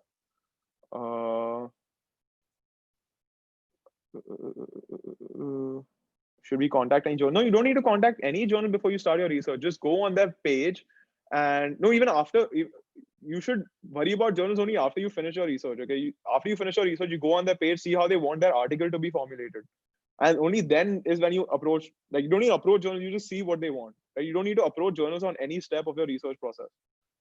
Okay, I rejected it. Review articles on pediatric journals. I rejected it because it was not right for me to sit and review them. Yeah, so that's what. So you have to be honestly, I could have accepted and I said, okay, hey, like I'm a reviewer for Indian Pediatrics, Indian Association of Pediatrics journals and stuff. But I forthcomingly said and I told them, sir, I'm just a medical student, and should I review this? And they said, yeah. But then I think one article I reviewed and one article I rejected because completely out of my scope. Yeah, so that's what happened. Yes, you can become a part of research projects if you're not studying and working in any hospital currently. You can just write that you're an independent researcher, and you can move forward that way. You don't need to be affiliated to any particular institution to start studying. I mean, start working on research. How to validate questionnaires? You see that it has experts that have commented on its validity, and also you've conducted some sort of pilot study where the results you have found confirm its validity. Okay.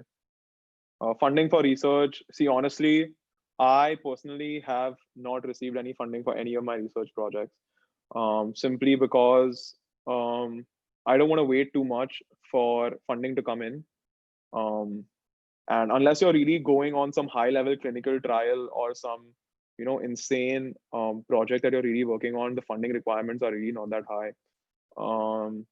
So yeah, I mean, I honestly, I don't want to tell you that I know too much about it because I myself have not explored any funding sources. And in India, those funding sources anyways are far and few.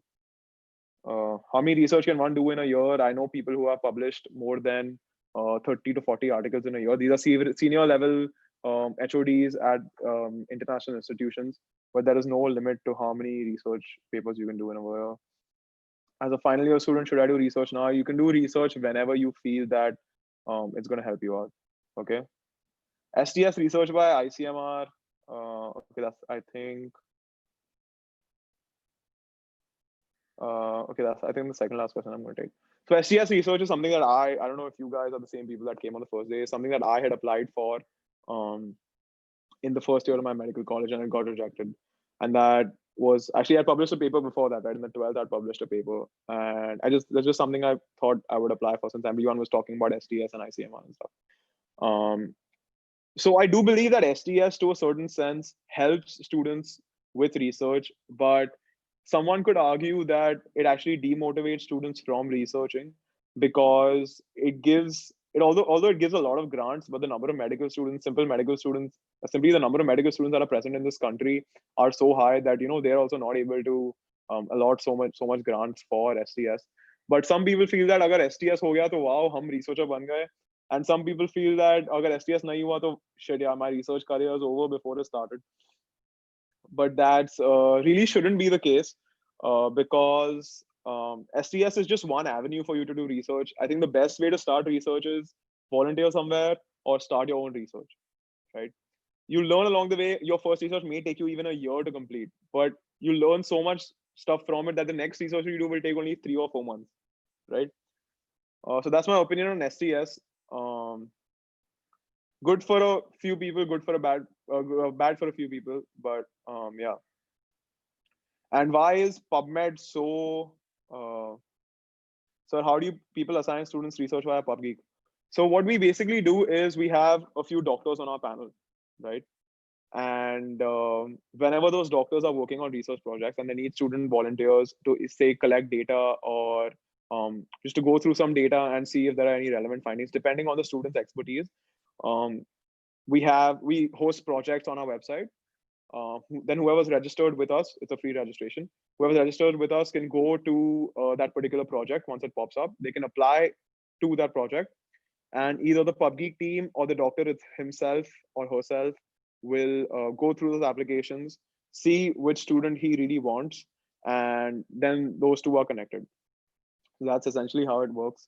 So anyways, I'm going to move on from questions so that uh, we actually.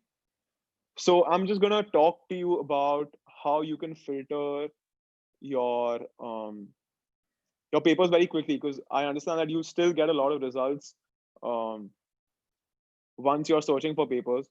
So we're just going to quickly, it's a few minutes ka presentation. We're just going to quickly talk about how to read a research article, right?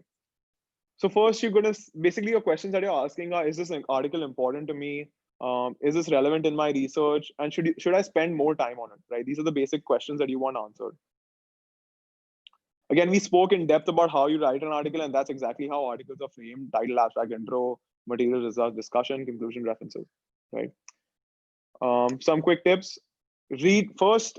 So I'm going to talk to you the order in which you should read the article. Okay, and it's different from the one in which you write it. So you read the title and the keywords, okay? Then you move on to the abstract, okay? And at each point, you're questioning yourself, is this article meeting the goals of what I want to research in or what I want to study, okay? After the abstract, then you move on to the conclusion, see what the article is concluding.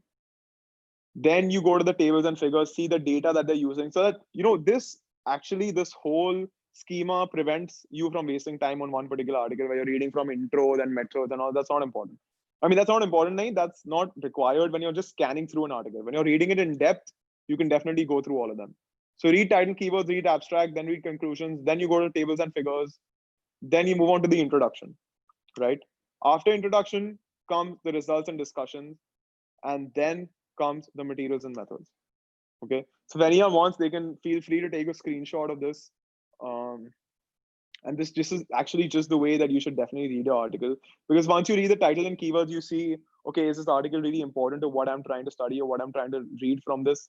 Then I read the abstract and say, okay, maybe this is something that I can use.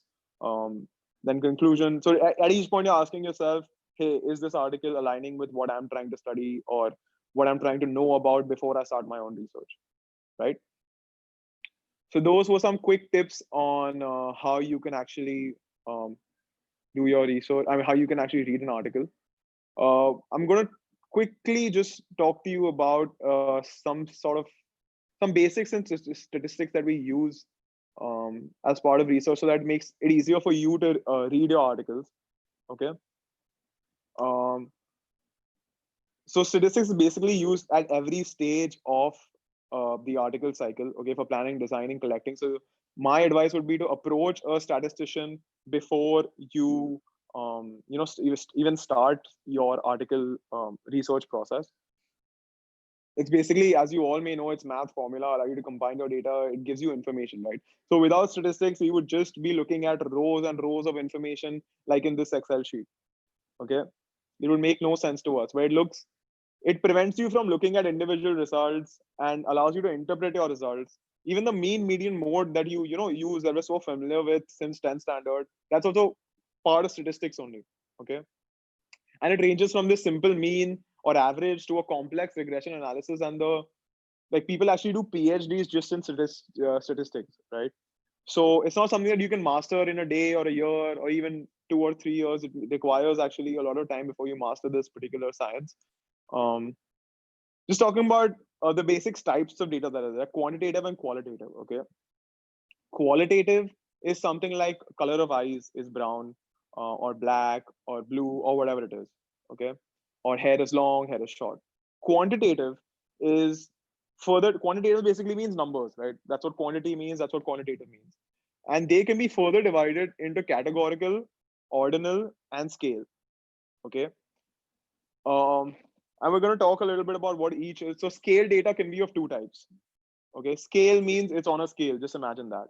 Okay, it can be either continuous or it can be on interval. So continuous is something like your blood sugar level. It can be 143.2, it can be 110.9, it can be 121.2. So it's on a continuous scale where there are no you know equal intervals between two values. Now you might say that it will be zero point 0.1 in this case, but it can go on to, it can be 143.23 also, right?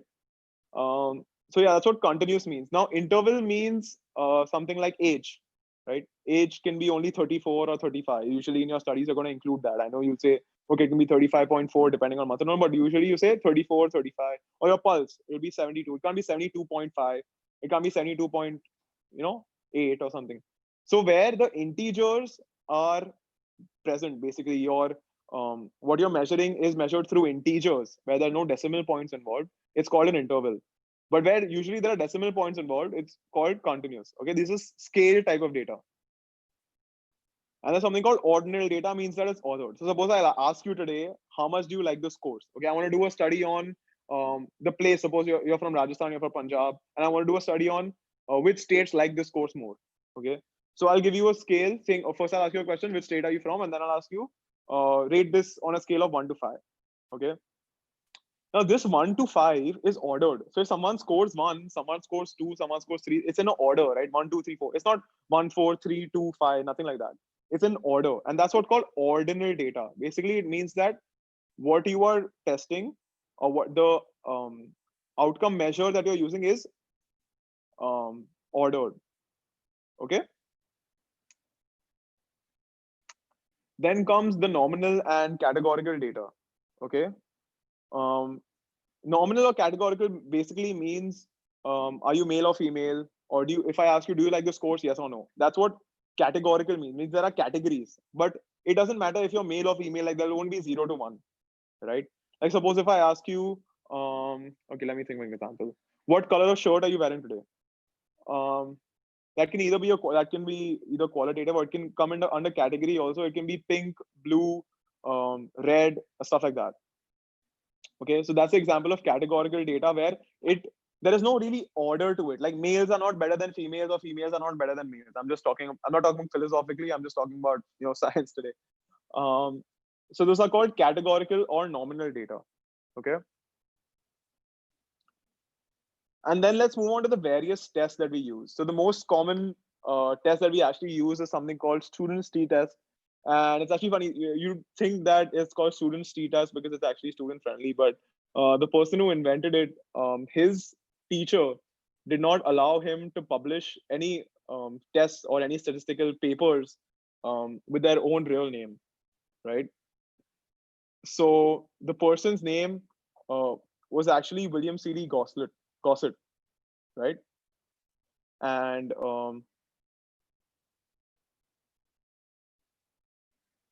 oops, what's happening? What's going on? Uh-oh.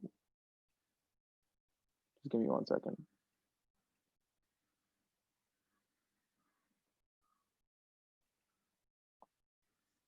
We're back.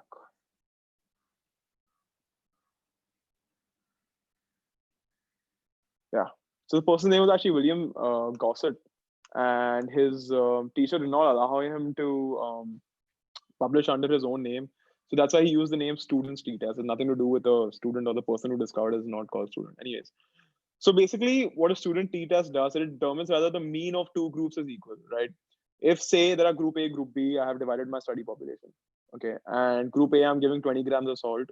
Group B, I'm not giving any salt, right? And then eventually I see the BP of group A is 160 systolic BP, and the systolic BP of group B is 140, suppose. So what the t-test does is to determine whether this 160 and 140 are actually equal, or is it by chance. Okay, so I'll explain the p-value significance in a bit, but that's what it's basically meant to determine whether the mean of two groups is equal or not. So now that this mean you can apply for anything. You can apply for pulse, you can apply for BP, you can apply for age, um, how they're feeling better or not. So whatever it is, it's basically for means of two groups. Okay. Now it doesn't mean that it's universal. You cannot apply this test for any and everything. It's basically a something called a parametric test, which means that the normality assumption has to be met, which means that all your data has to be in the form of a normal curve in your study, which may or may not be met depending on your study conditions. And the samples have to be independent from each other, which means that if I suppose I'm doing a study and I have just one group, okay, group A and group B, and group A has in the start. So if I have just one group in the study, if I just have group A, there are 50 adults, okay. A group A in the start has a BP of 150, okay, and in the end, after giving them 20 grams of salt for 1 month, their BP becomes 180. I can't compare the results I found at the end to the results I found at the start of the experiment, okay, because those are actually something called dependent samples. So there are a lot of these complexities involved. You may think that what's the difference, but statistics actually has a lot of complexities involved, which makes its importance even more, and makes the importance of statisticians even more, because you have to abide by certain guidelines. There's numerous tests that you can use. The most common is the student's t-test. That's why I spoke about it. But all these tests have to meet certain guidelines, and you should definitely not just try to use it on your own and publish a paper saying, "Oh wow, I did this test myself," because if you don't have any background in statistics, 9 out of 10 times you're going to be wrong. Okay, and people are going to call you out on it, and it's just going to waste more of your time in the whole publication process, right? So it's better to consult a statistician beforehand. So again, let's move on to the p-value. Okay, it's basically used to determine whether the null hypothesis can be rejected or not. Remember how we spoke about the null hypothesis, where we're saying group A and group B actually don't have any difference between them, right? That's what the null hypothesis was in each of our experiments, that we are assuming that there's no difference between whatever we're studying. So p-value basically, if you all did the homework on day one of studying those 5 articles that I had said, you all must have come across a p-value and may have confused you, right? So p-value basically means that if the BP of this group is 160 and if the BP of this group is 140, is it just by chance that these results are being obtained? Okay, that's what it essentially means, right?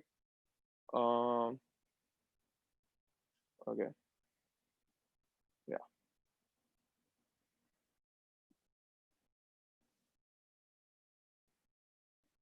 right.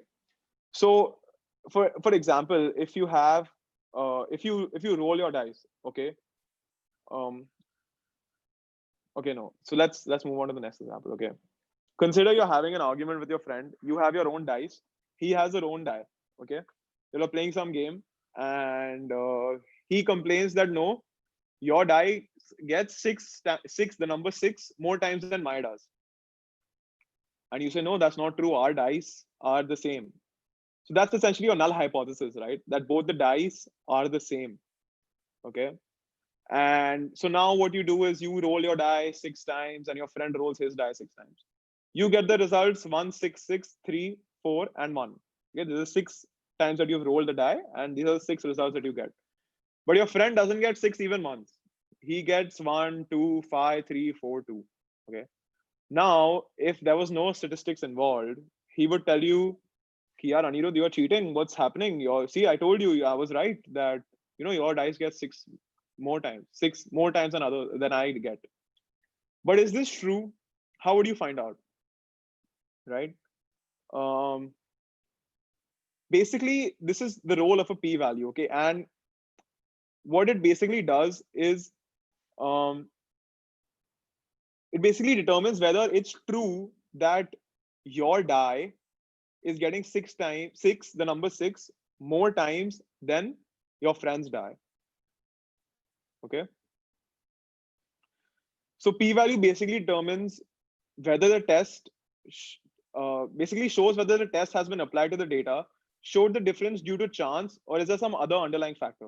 Like suppose it'll basically show, suppose you apply your test and then you get a p-value from that test. Okay. It'll basically show whether you getting six twice in these six rows is just by chance, or is there some special weight that you have used so that it comes on six or not.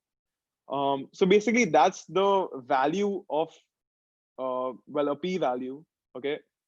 And it basically says that, so the p-value that you get is usually in a decimal number. Okay, the highest you can get is 1 and the lowest you can get is 0.000001.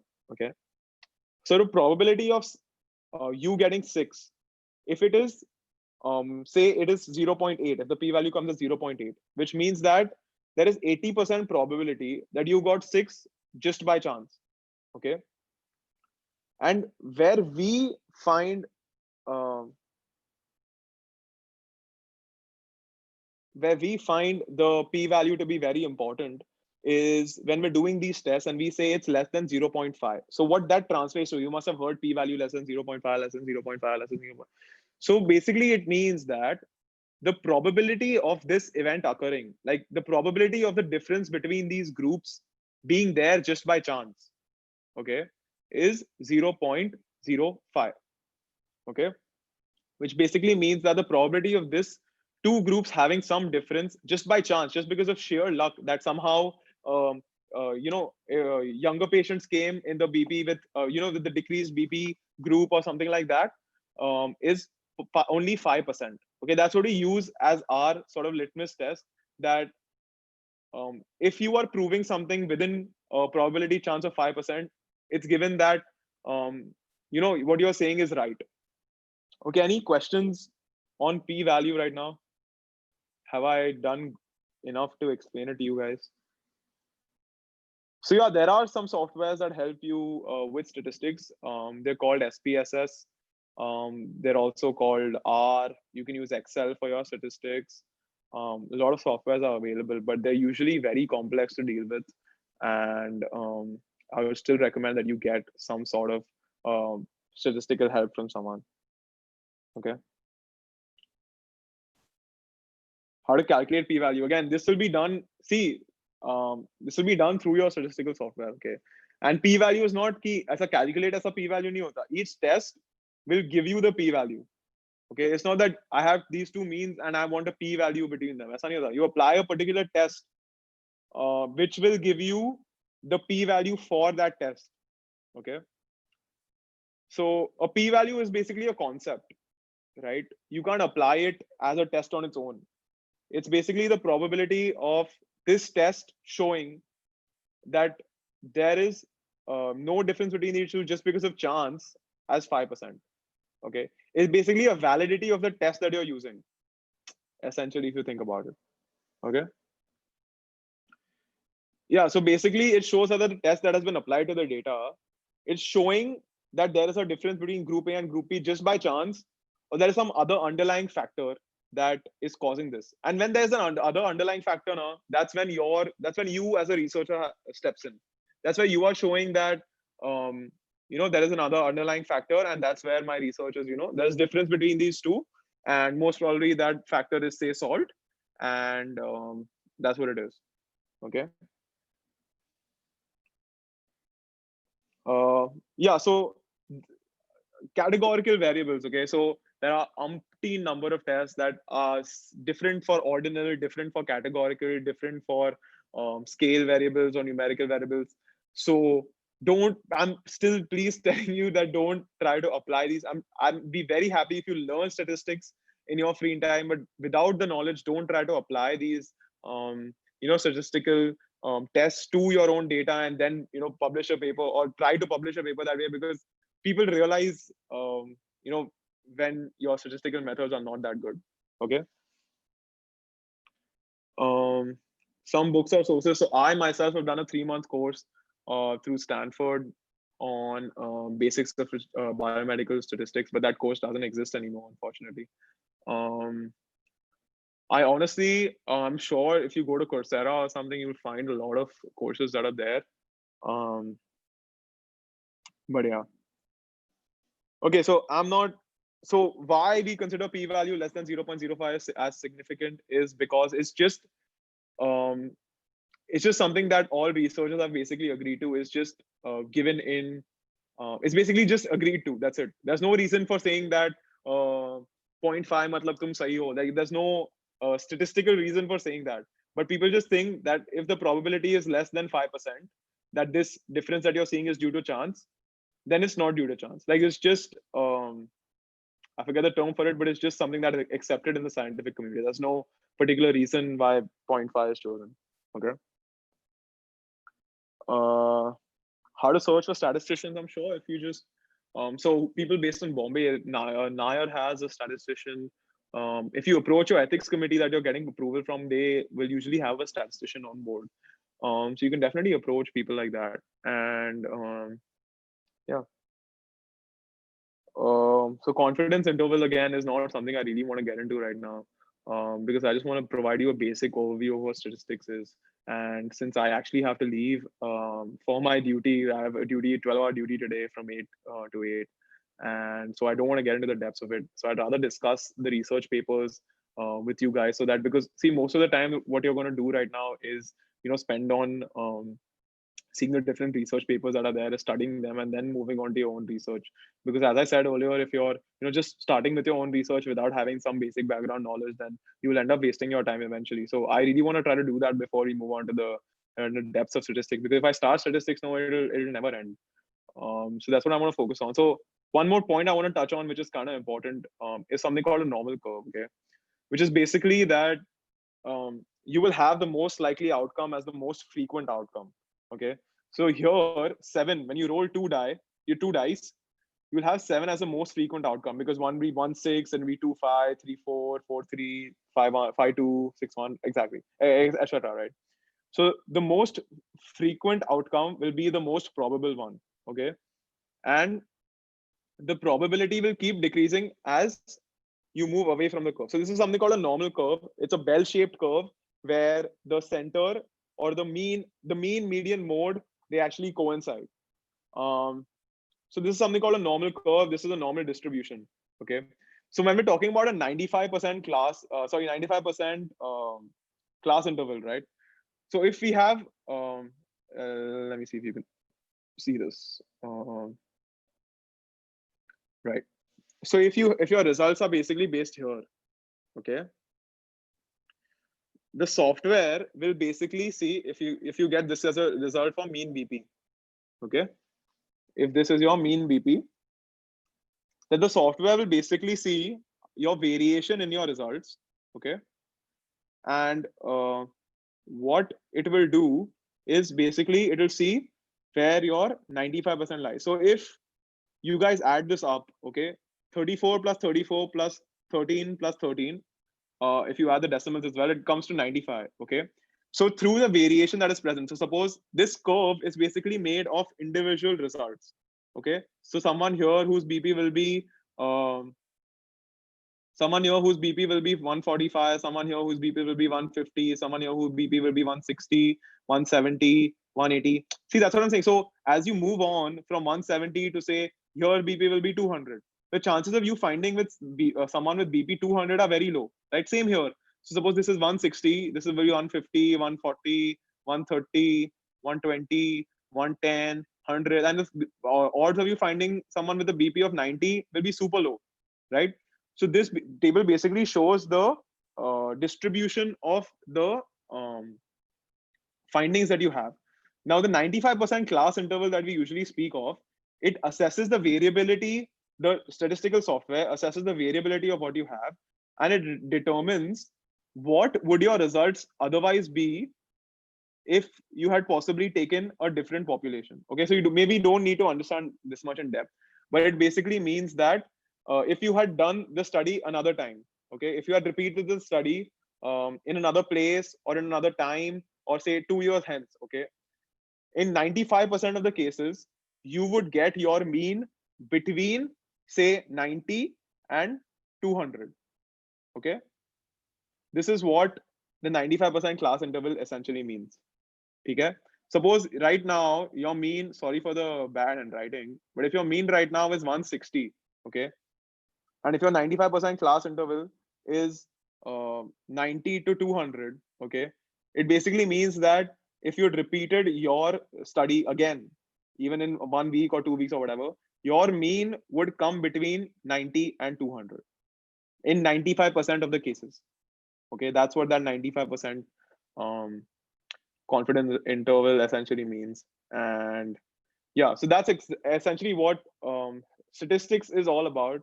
Okay, so now I'd love to take this last 5 minutes of our conference and talk to you and just show you a research paper that may help you with, let me just find one of my papers.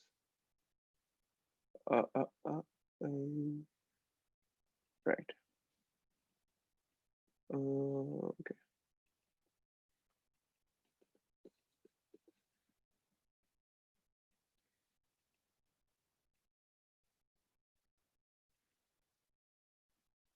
Where is it gone?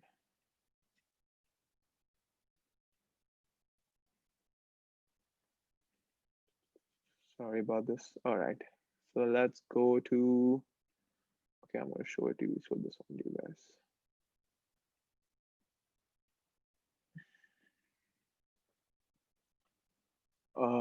Are you guys able to see this?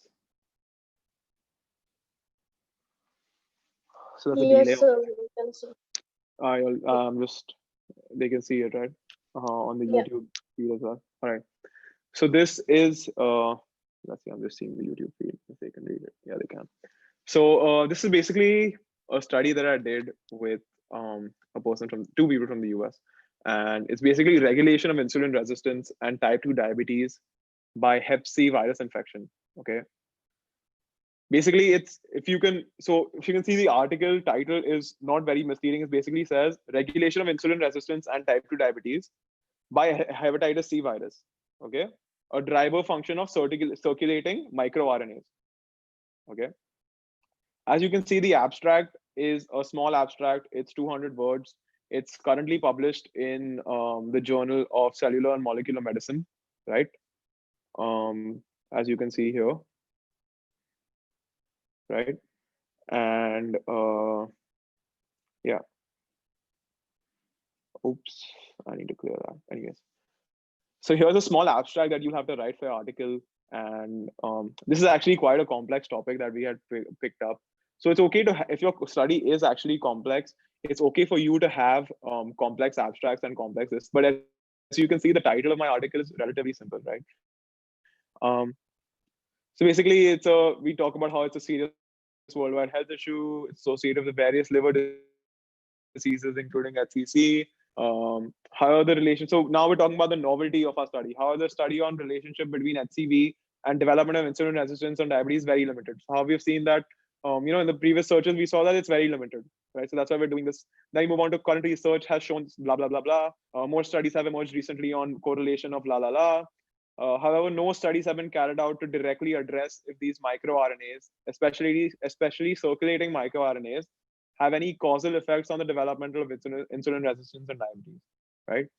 So we have essentially said where the study is limited. Then we have gone on to speak about what the current studies show, then what are the gaps present in today's literature, and how we will be addressing these gaps by, we propose a new perspective that circulating miRNAs can perform regulatory functions to modulate gene expression, right? So this may be a little wordy for someone, so let me pick out a different article. because that article goes on for, I don't know, 15, 20 pages. So let's go to a simple one, right? Yeah, let's do this. Okay. So this is a relatively simple article that I'd written with Dr. Neil, who you saw on the first day of the conference. He was invited for this review in the Indian Spine Journal, and he asked me to write it, and that's why I'm the first author here. He very graciously asked me to be first author here. So again, see the paper highlights, I directly move on to the paper highlights the current status of MIS with special attention to the learning curve, cost effectiveness.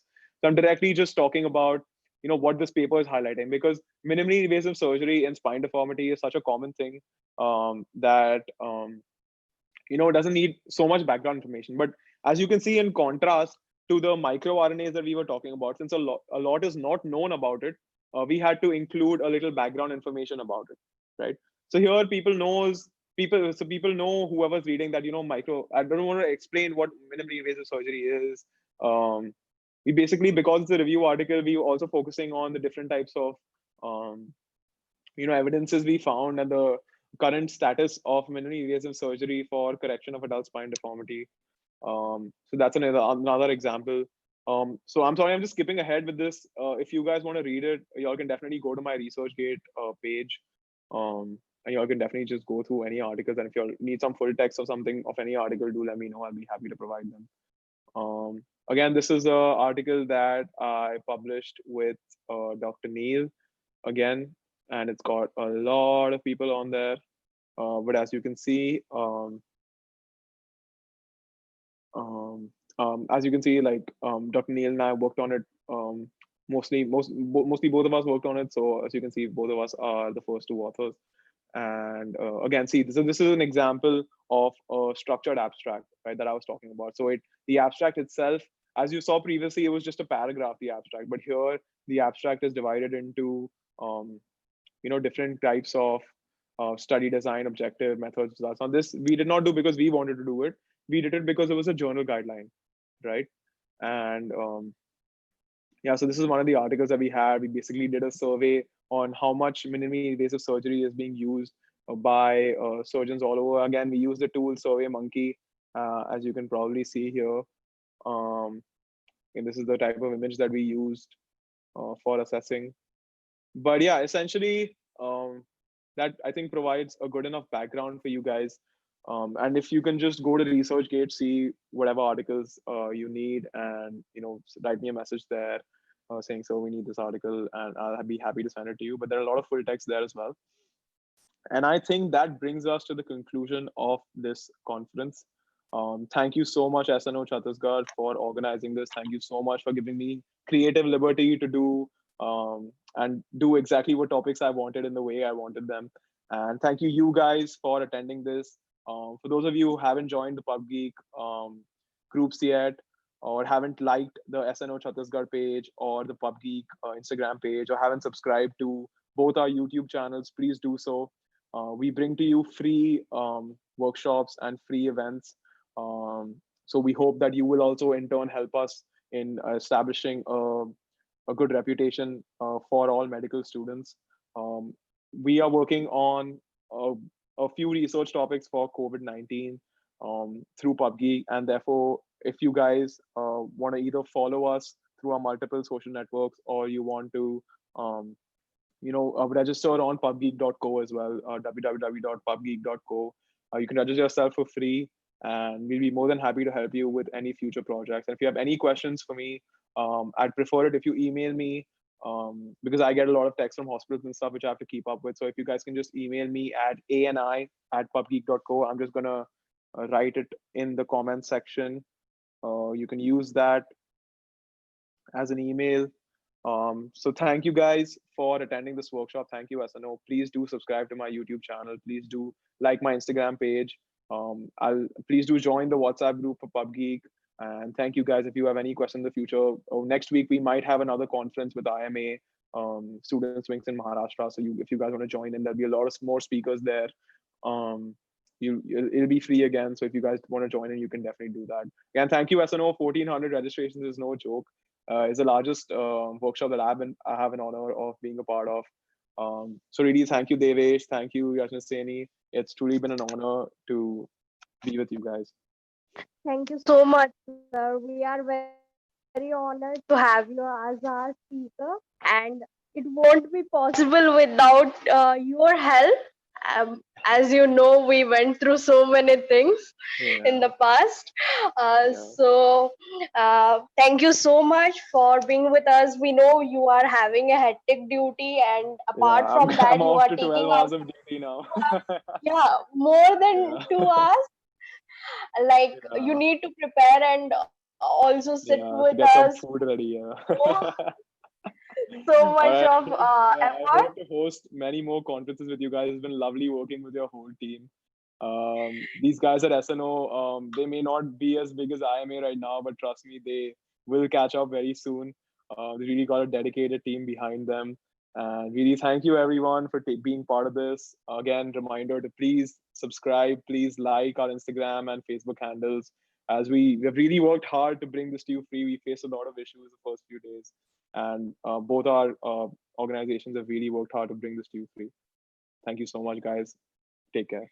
Thank you so much, sir. Thank you. Hello, hello. Just sorry. One, this thing I'm gonna make. Since there was a lot of requests, I'm gonna make these 5 days of the workshop available to all students who have registered for 5 days. Within those 5 days, you can. I would still request you not to download these videos because we are just providing this content for free. So we have copyright on it. So we prefer if it is kept online and we get that sort of recognition that we need from this.